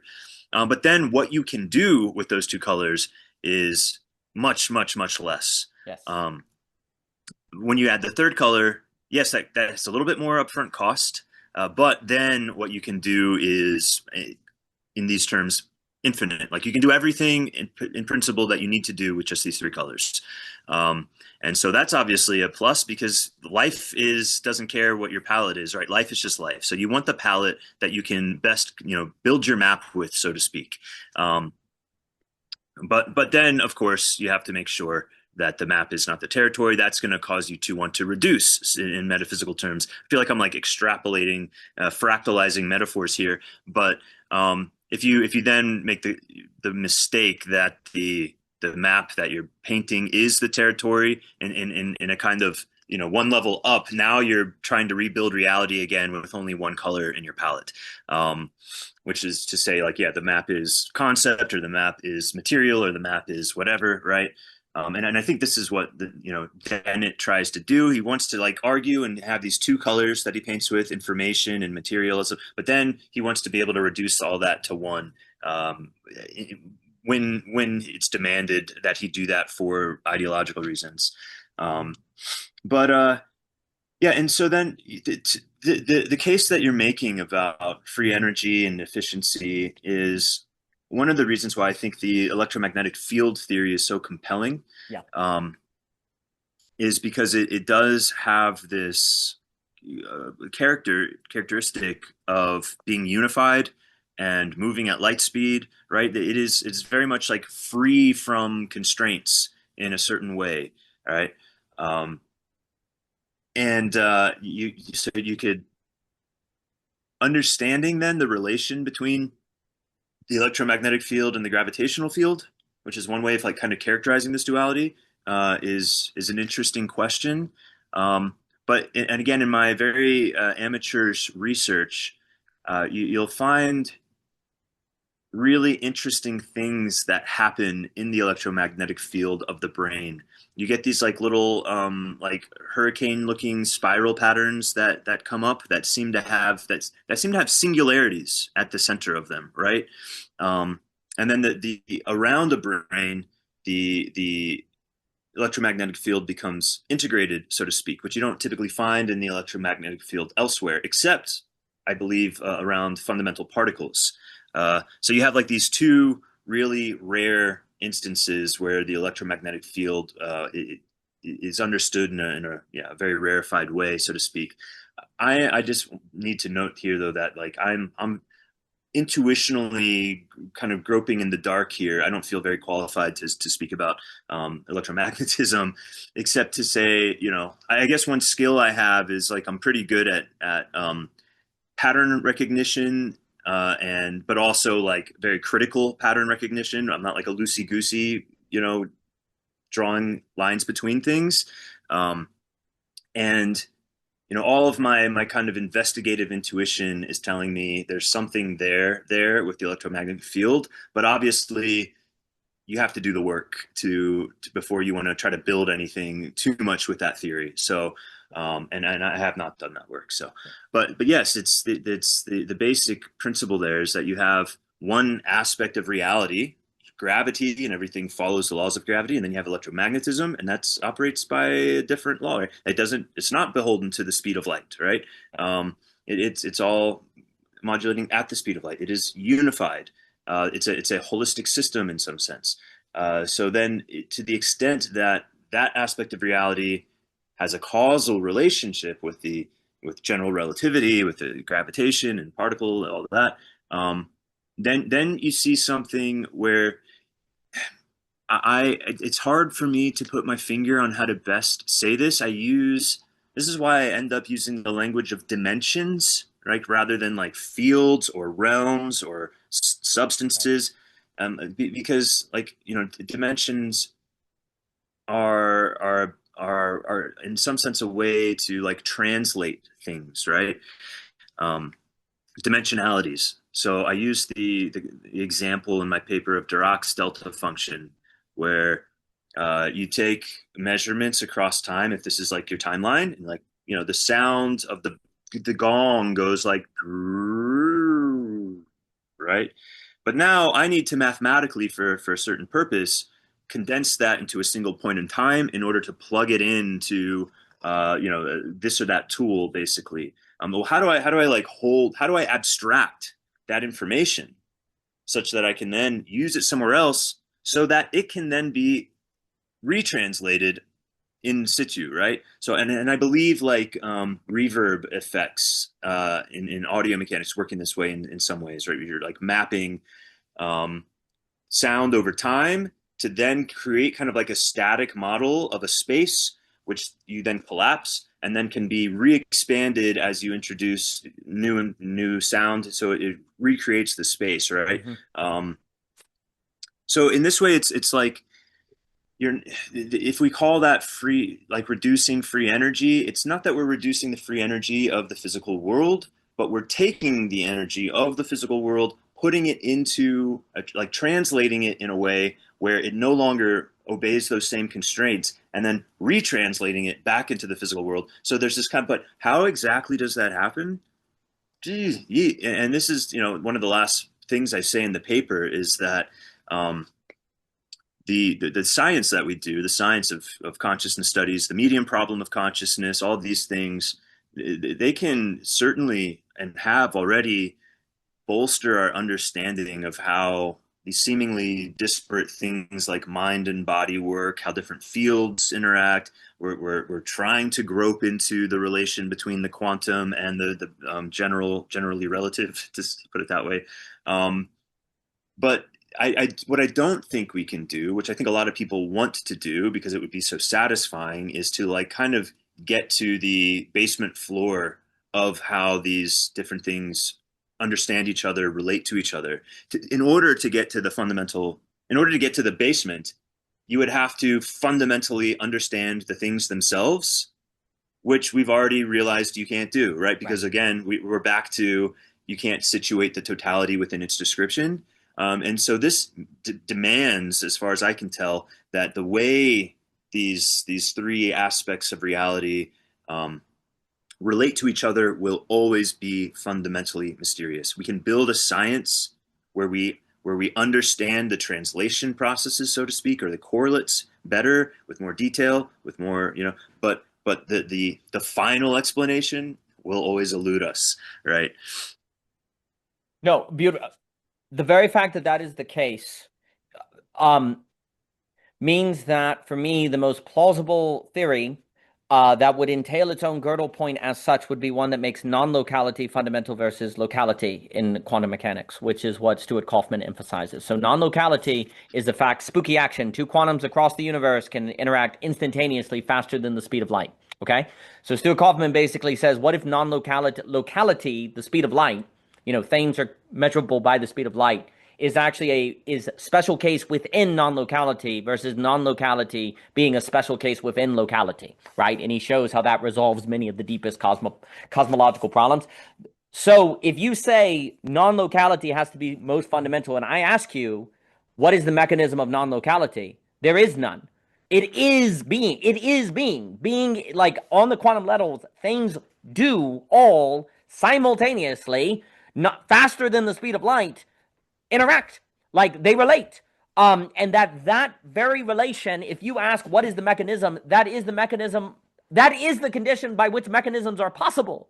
You can't actually describe any more than that, right? And the very fact that there would have to be, at the end of the day, a mechanism that cannot be described any more than itself, a universe where non-locality is fundamental would exactly be what you would expect in that circumstance, and it would be coherent all the way down.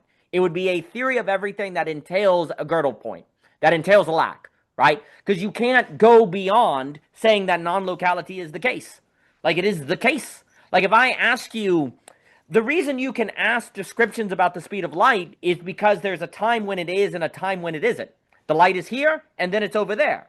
Well, there by definition has to be a mechanism by which it travels, right? The moment you talk about distance, there's a mechanism. But if things are instantaneous, they are instantaneous. There's no mechanism. They are simultaneous because they're a whole, right?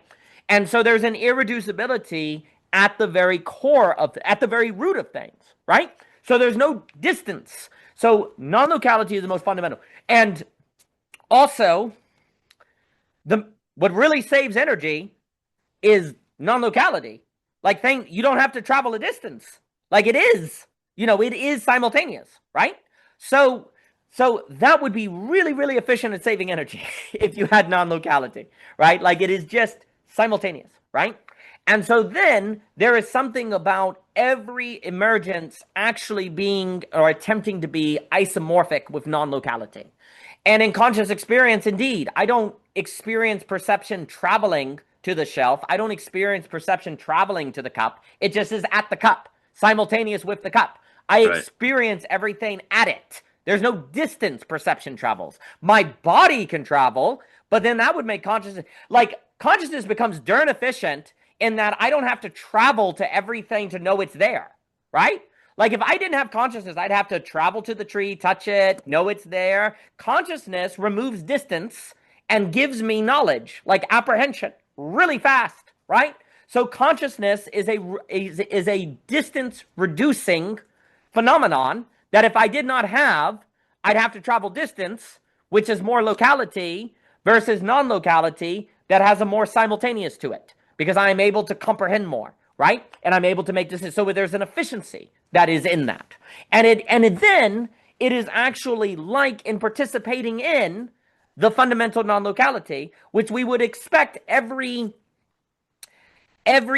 triple point would actually in quality be like the most fundamental level, which would be the non-locality at all levels of the vector, or you're adding something and you don't have a monad, right? Like in order to be a monad, every level has to be isomorphic with the non-locality. I've got a lot more. I'll pause. I want to, and maybe this would be an interesting foundation for a future discussion because I think there's a lot we could go into here. But I'll push back slightly on some of the characterizations you've made. I would push back on non-locality being more fundamental, and then trying to maybe it sounds like make the case that locality emerges from non-locality because I think we run into emergence problems there. To make sense of non-locality, you must have locality, right? Otherwise, what does non-locality mean? It doesn't mean anything unless it relates to the idea of locality, right? In order to say these two things are actually connected, but then you have to have distance. So I don't think one nests the other. I think it's more like a relational thing where they mutually inform each other. You could say they co-arise. I don't think you can make one as more primitive or yeah. Well, the issue is non-locality is relationality, ultimately. And so it is the only possible fundamental that's non-hierarchical. Like that would be the idea. Because if non-locality is the most fundamental, then what is most fundamental is nothing is hierarchical. It's all Gestalt, ultimately.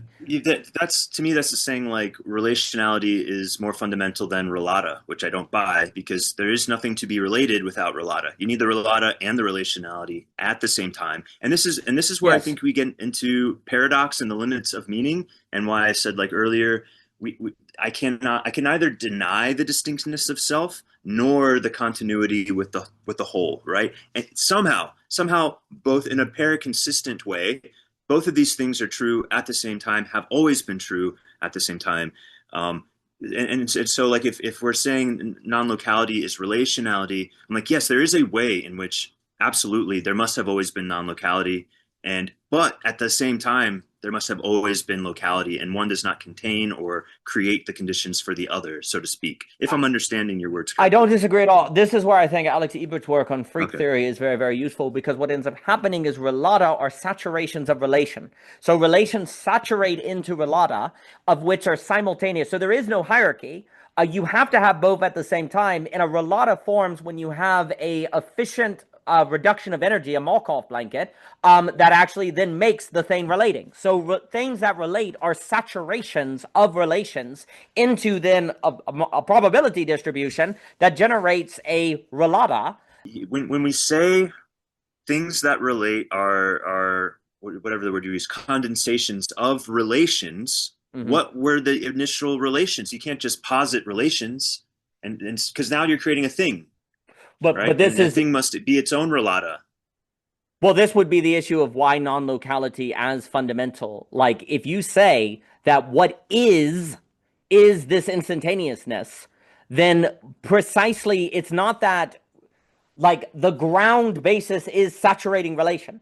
That is then making it like it is the most fundamental that is actually there. And that's what would be expected is if ultimately the thing that has to be at the foundation is that which has a mysterious character, right?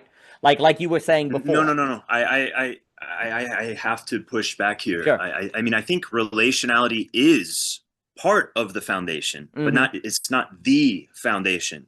No, no, no, no, no. And this is why I ground everything in terms of language, right? To say at the end of the day everything is relation is what is the meaning of the concept of relation? You can't have relation without relata. So and then but then we're at a loss, right? Because it's like, well, one because now we're implying a dualism because in order to have relata you have to have at least two things, right? And you're like, well, how do you have two things? And but here's where I would argue that you can't say relata is more fundamental. I'm sorry, relation is more fundamental than relata, and relata somehow congeal out of relations, is because there's no such thing as relationality without relata, right? And so this is why where I think at the foundation is not just like a mysterious monad that we can call relationality. This is where I would disagree with Whitehead. At the foundation, we have mystery, yes, and paradox, and paradox. We are hitting the limits of conceptual closure, right? And once we try to unify everything, even into something that seems very pluralistic, like relation, we're, in my opinion, we're making an error because there's no such thing as relationality without relata. It's not let relationality be within the kind of paradoxical starting point of relationality and relata. Then you might build a theory of how the relata evolves, right? How you get to 10,000 things. Um, but you can't say that relata came out of relationality. I don't, that, because that doesn't make sense because relationality implies relata from the get go. No, no, I don't disagree because what ends up I, happening is that the way that non-locality is described is the idea of this instantaneousness, right? Which then, if there's an instantaneousness and non-locality is fundamental, there's a very real sense in which they're not relating, they are the same thing. That's why they're simultaneous, right?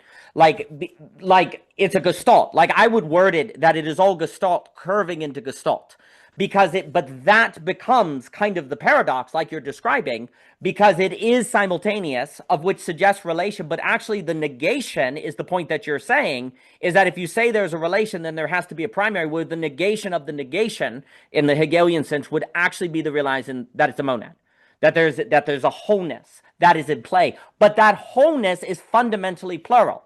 It is fundamentally a multiplicity that is actually acting simultaneously as one. And that's where I think you get into the paradox that you're starting to describe there. You're actually getting into this problem where you're trying to conceptualize a thing of which is generative, but it contains within itself as a monad the manifestation of all of the multiplicity. But actually, that multiplicity is latent in a gestalt.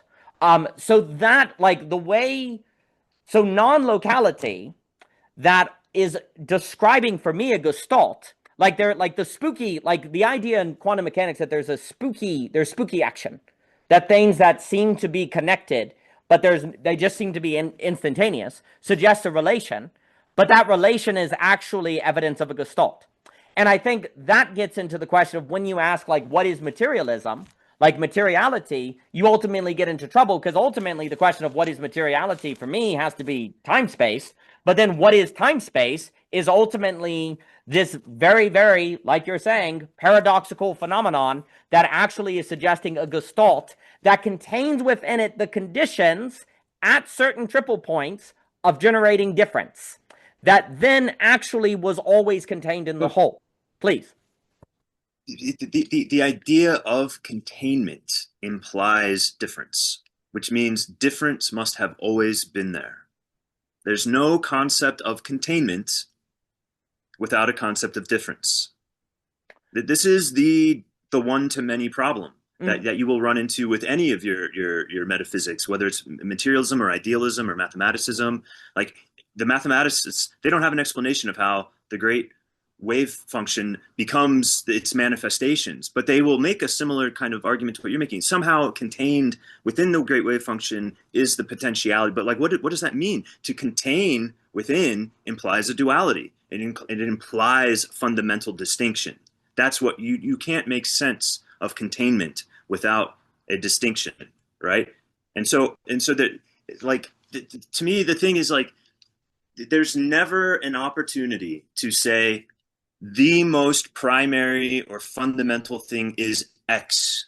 No, it's the moment you try to speak to the totality, the moment you try to speak to the totality, you have to have a triadic thing. And then if you want to say, well, the triadism is relationality, well, now relationality is just another word for totality that doesn't like mean anything. It's just you call it God, universe, mind, whatever. But the reason why that's a mistake is because relationality is actually a concept, right? It's like we understand relationality in terms of duality and in all these important ways. So it's not very, I think, helpful for us to say the totality is relationality. I'm a Mysterian at the end of the day. It's like I don't think we can ever say reality is anything but reality. It is fundamentally mysterious. It doesn't contain things. It doesn't. It's not like the seed, the spanda that generates all the like. No, in order for a seed, it means to contain multitudes would mean that the distinctions were already there, ready to be expressed, right? To be expounded upon. But they don't. You can't pull something out of nothing, right? That we can just posit that that's what happens, but that doesn't tell us anything. That's not a real story, right? If it was truly a monad, then whatever. And we can't say that the relata come out of relationality, right? So, anyways, I am compelled to push back against any of these totalizing statements. Sure. I guess for me that relationality and relata must have always been there together, because I don't know what relationality is without relata. I suppose I don't know what embedding is or containing is. I suppose that for me to say that relata are saturations of relation would mean that they're simultaneous, that they actually are always together. Because like the thing that is emerging is precisely at a point of energy efficiency that would reduce energy, and so it is itself. To me, what I'm describing would not be creating a hierarchy because it is all simultaneous. And non-locality, I suppose, to me, what you're pointing at that I agree with, as I understand non-locality, what Kaufman is saying, is that would be the very fact that what you're saying must be the case would suggest that the buck stops at non-locality and that has to stay there. And if we try to actually ask what is non-locality, that becomes a big problem, right? Like it stops there, Sure. right? And so to me, I completely agree. What is it? Well, then that's an important question. If we're going to say the buck stops at non-locality, but then it's very problematic to explain what it is, what have we said? Like, what are we saying? Because it seems like maybe we're trying to smuggle in concept into our totality, right? Or what does non-locality mean, right? If I mean, I don't know. for me, non-locality means we're dealing with a gestalt, that we're dealing with geometry. If there are things that are separate in space and time that nevertheless behave faster than the speed of light, then actually things that we think are separate are not separate. And that makes sense if actually geometry is fundamental. That things are together in a gestalt. That they are three ultimately. But then at that level of the non-locality, the experience of oneness and threeness would be simultaneous. And it would have to just stay there at that ultimate contradiction. You could never describe how to think that. That would be like Dante's wings failing the lofty fantasy. Because I guess, like, to me, if threes are one, then the quote unquote most fundamental level would be where you actually experience the three as one, but that's impossible, right? That can't be done. So that's why it's ultimately a mystery. So, like, I don't disagree with what anything you're saying. Like, non-locality is the experience of the three as one, which you can't do, right? And yet that's there.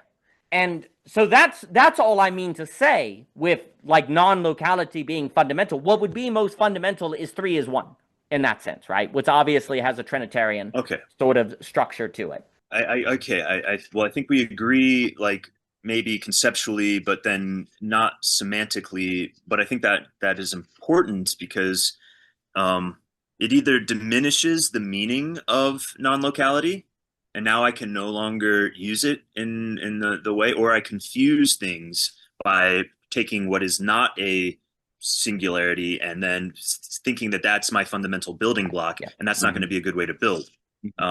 So like I if we're saying like non-locality, I'm like, well, no, because that just kind of creates this distinction between non-locality and locality and creates a Right. hierarchy, Right. And now Right. we're no Yeah. longer starting from a triadic. So No, I think I kind of get where you're going, but it's yeah, again, it's like almost anything you try to say where you'll say it's all this, I'm gonna yeah. Yeah. easily Sure. and quickly Sure. find a way to say no, it cannot all be that. Sure. Well, the issue becomes Yeah. that the weird thing would be if non-locality is quote unquote fundamental, then it would unveil the word fundamental is not what we thought it was. It's the weird move in Hegel where you have to go through understanding to get to reason, and then at reason you realize that understanding was an error, but it was a kind of necessary error precisely to get to that place where you could see it as an error, right? Like, to me, moving through, like, what you're seeing with this question of non-locality is, well, all these words don't mean what we think they are. Things aren't what we think they are when we use the word thing. When we talk about space time can't be the case. It has to be time space. Like, it would, to me, like, if you arrive at non-locality as quote unquote fundamental, it retrospectively means that the way you thought you got here was actually not what you thought.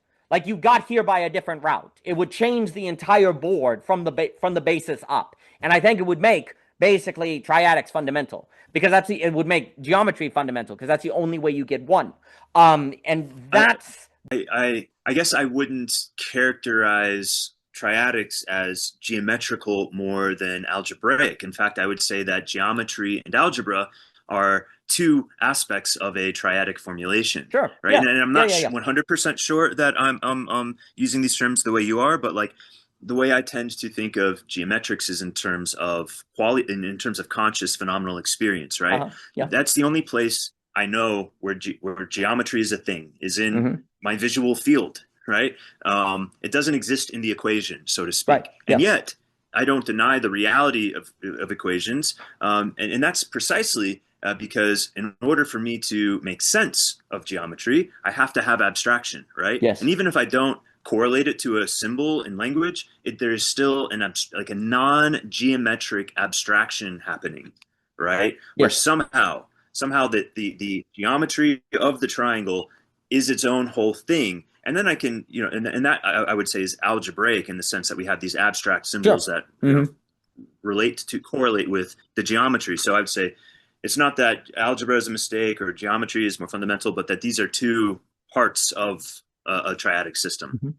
Yeah, I completely agree. Our problem becomes when you start treating geometry and algebra as if they can be separated, which the very fact that they cannot be separated suggests geometry. Like it suggests that you have What, to. what, how do you make that move? Like, I agree that they cannot be separated, but then I don't see how the geometry subsumes algebra in some total way.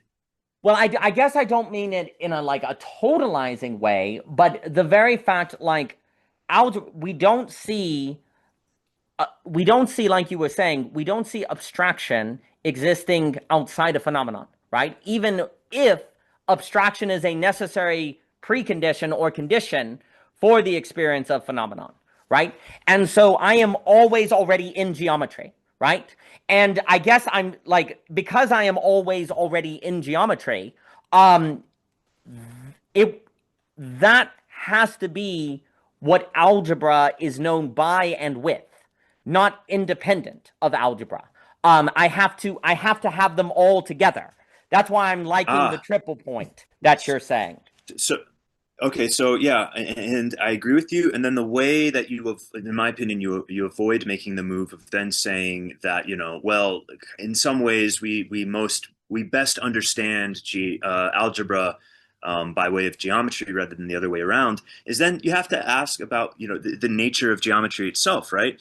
And you can also then kind of make the argument that in order to have geometry, to have a phenomenal experience, you have to have a unity, right? Mm-hmm. I have this whole field of vision, right? And that field of vision is structured, right? There's a top and there's a bottom, there's a right and there's a left, right? And in order for that geometry to exist, there has to be a fundamental abstraction, right? Because Yes. unity must exist within a bigger totality, right? Right. And so then we could get back to, well, it's all abstraction at the end of the day, and we can keep doing that, Yes. which is the kind of fun thing. And we could make the materials. We could take all of this and then make an argument for that why none of this makes sense without materialism. But none of these finally offer the taproot, right? They are, in my opinion, the three legs, and none of those legs are more important than the other. And this is one of the reasons why I kind of, it's not the same argument, but I don't love Ian McGilchrist's fetishization of the right side of the brain. I'm like, yeah, no, like they're both pretty important here. Like, and I'm not, I don't, anyways, but that's a different thing. But no, so like, yeah, in my experience, you can always find a way to avoid having one framework being the more fundamental, which contains the others in some way. Because I can argue that abstraction contains Yeah. the phenomenal, or that the algebra contains the geometry.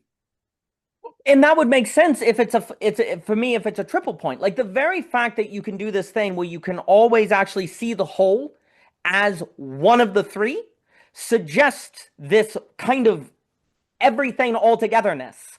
That is like, I guess also I Right. associate non-locality with that kind of Schrodinger's cat, with that kind of bothness that we then say for Schrodinger was a mistake. That was evidence that non-locality didn't exist, right? That you had the Schrodinger's cat. No, no, no. What if actually that bothness, that like mystery of this thing that can unfold any way you want it to unfold, that actually is the case?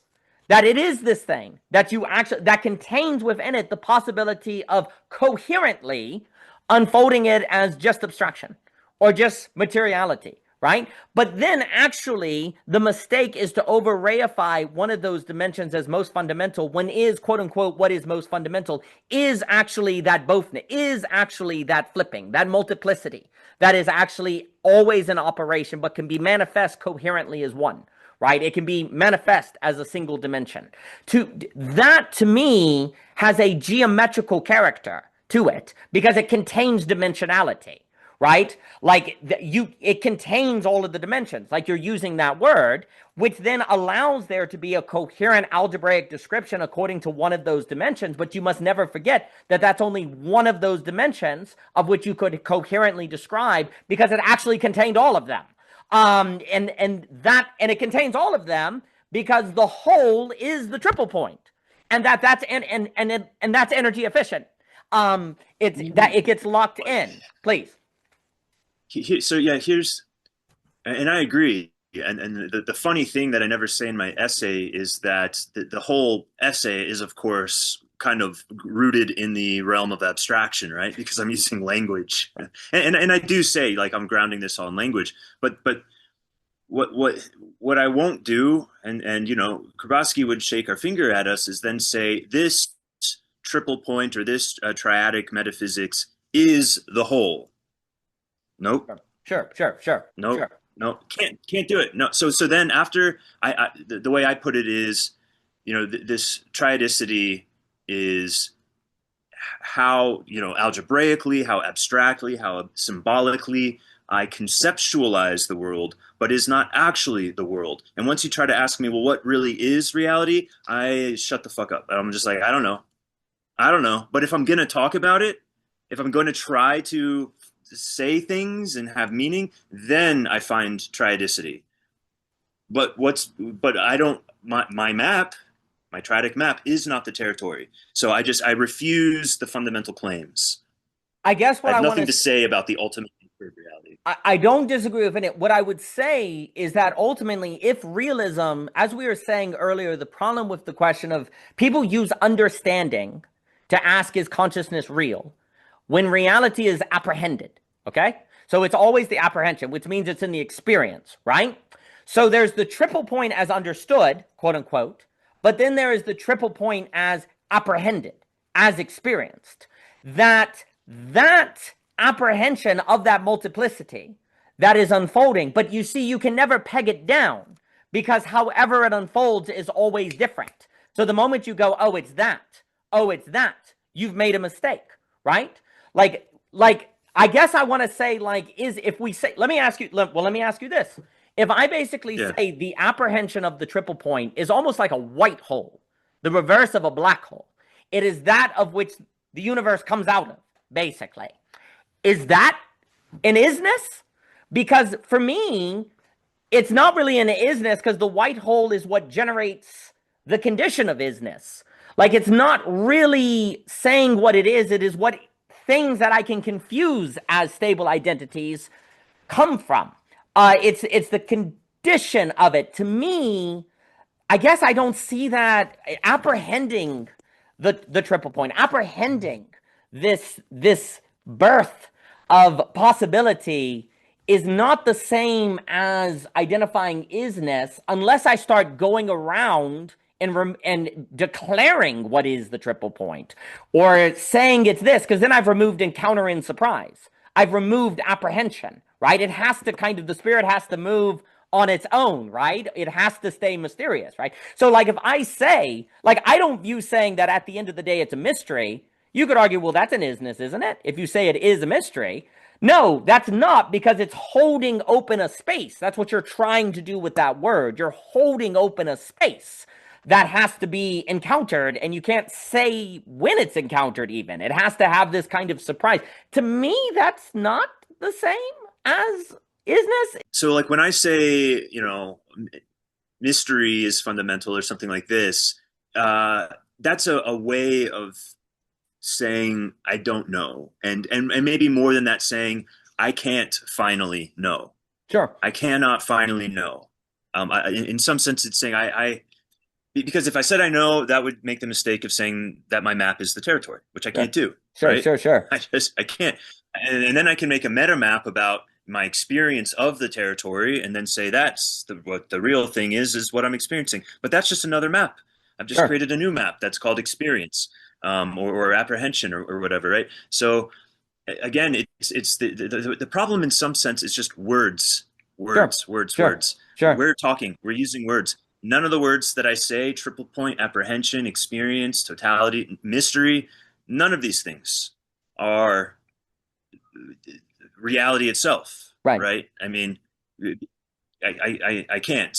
That would be trying to put the totality within the framework, which doesn't work as far as I'm concerned. Right. So when I say mystery, it's not so much that I'm like pointing to some other space, because that would just imply more to my map. Right. You know, it's just saying this is a map in some sense. It's like whatever I'm telling you is just a map, It's just a map. It's just a Right. map. It's just a map.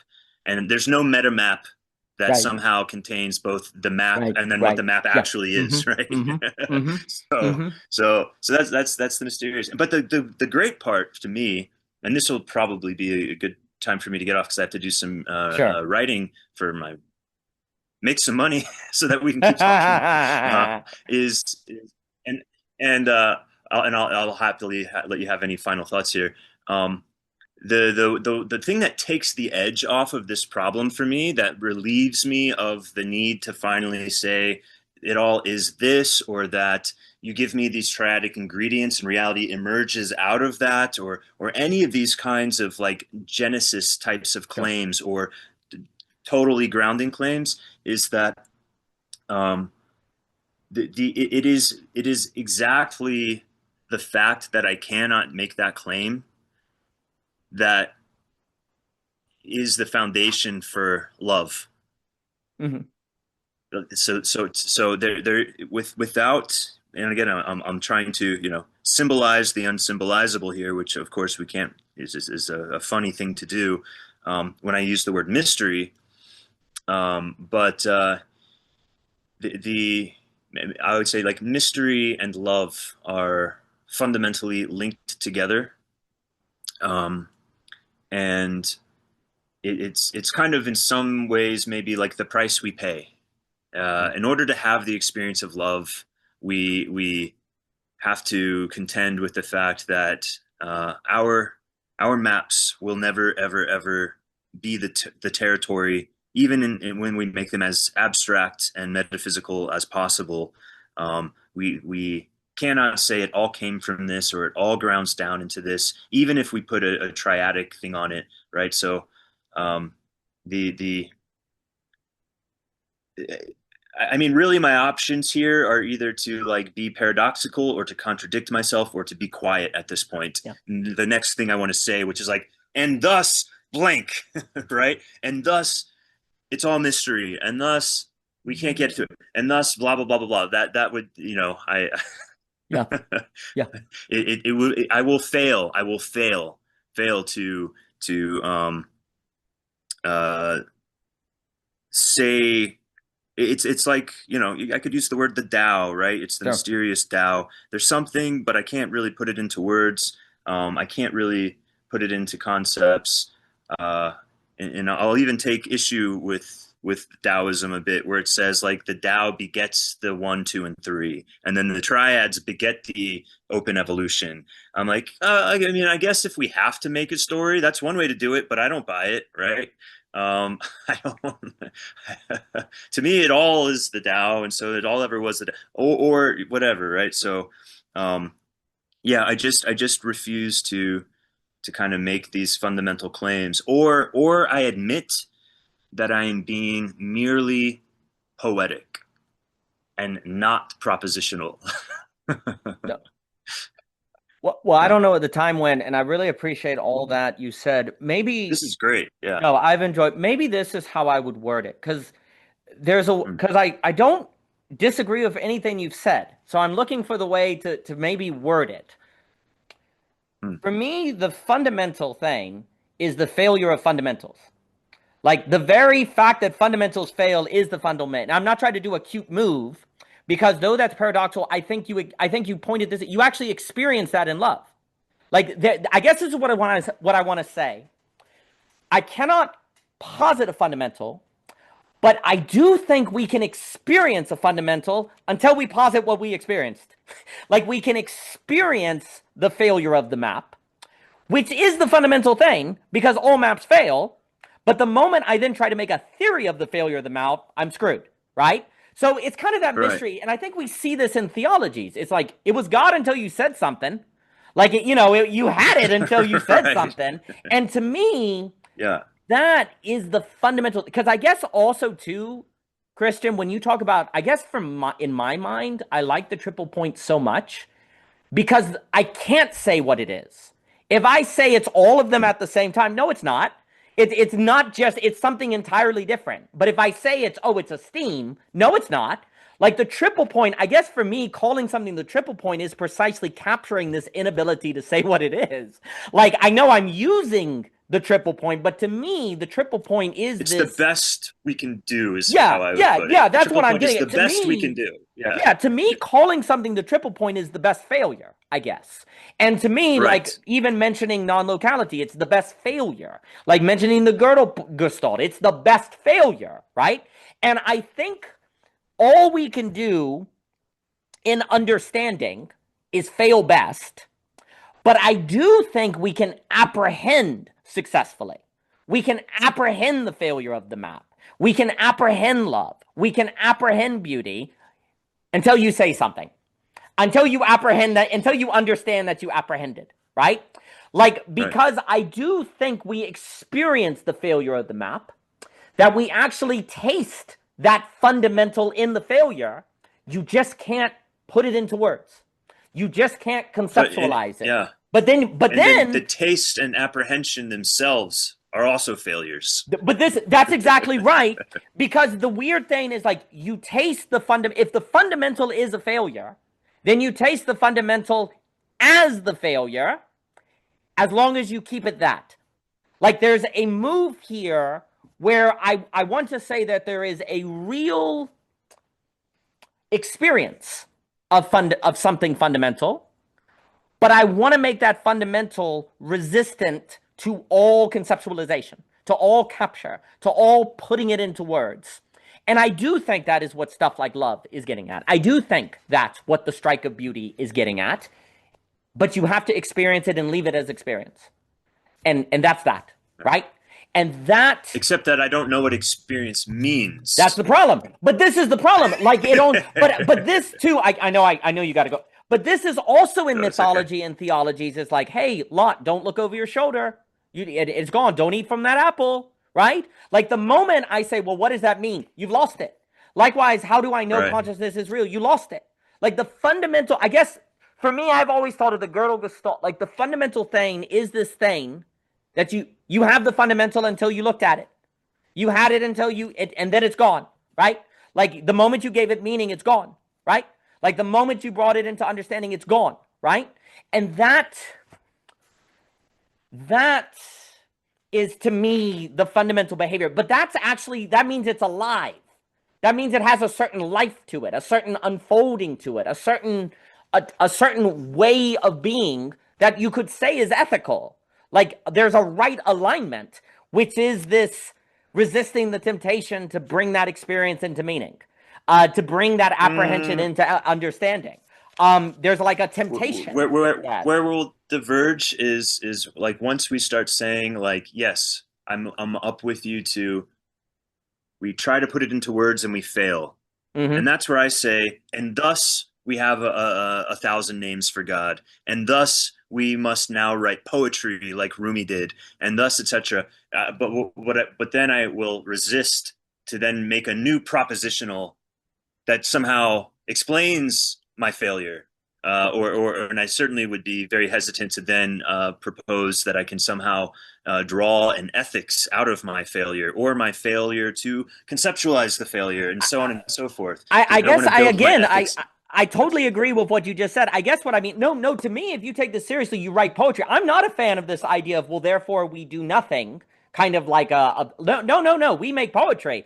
We then actually use. I guess I want to say this moves into higher geometry language. It's language that's I think going in the direction of trying to like poetry is kind of a use of language that is actually trying to fail well, but that doesn't mean you don't do anything. So I agree with that, and I think we see that in like theological traditions where we can't name God. Okay, well then we'll use 1,000 metaphors. Like we'll actually use a whole lot of descriptions to kind of orbit this thing. So I completely agree with that. And I guess all I meant by ethics is kind of like that's what you ought to do. That's you ought to actually engage actively in that failure. But then there's also a kind of weird way in which that wouldn't be ethical though if you don't also see implying necessity as a failure as well. Like if you start saying, well, that's what people have to do. Like, but that's the weird thing that happens with ethics is that ethics then turns on itself, right? Because once you start positing a necessity in the ethics, that's a betrayal of the fundamental, well, mystery that's being pointed at, right? So then what are we doing with ethics? Well, the ethical is then the participation in that ever failure of the ethical. And how do we do that well? Well, then We have to come and see and try. So I don't disagree with any of that. Yes. Come and I see. I don't Yeah. I Well, don't know let's go fail well. Yes, sir. Let's do it. I don't know where the time went. I really appreciate it, Christian. Your paper's awesome. Everyone read it. You should freaking win. Okay. If you don't win, I'm gonna go talk to those people. So I really Appreciate that. enjoyed it. I have a lot of notes. Christian, you're awesome. Thank you, sir. I appreciate it. All the best Take to care. you. All the best.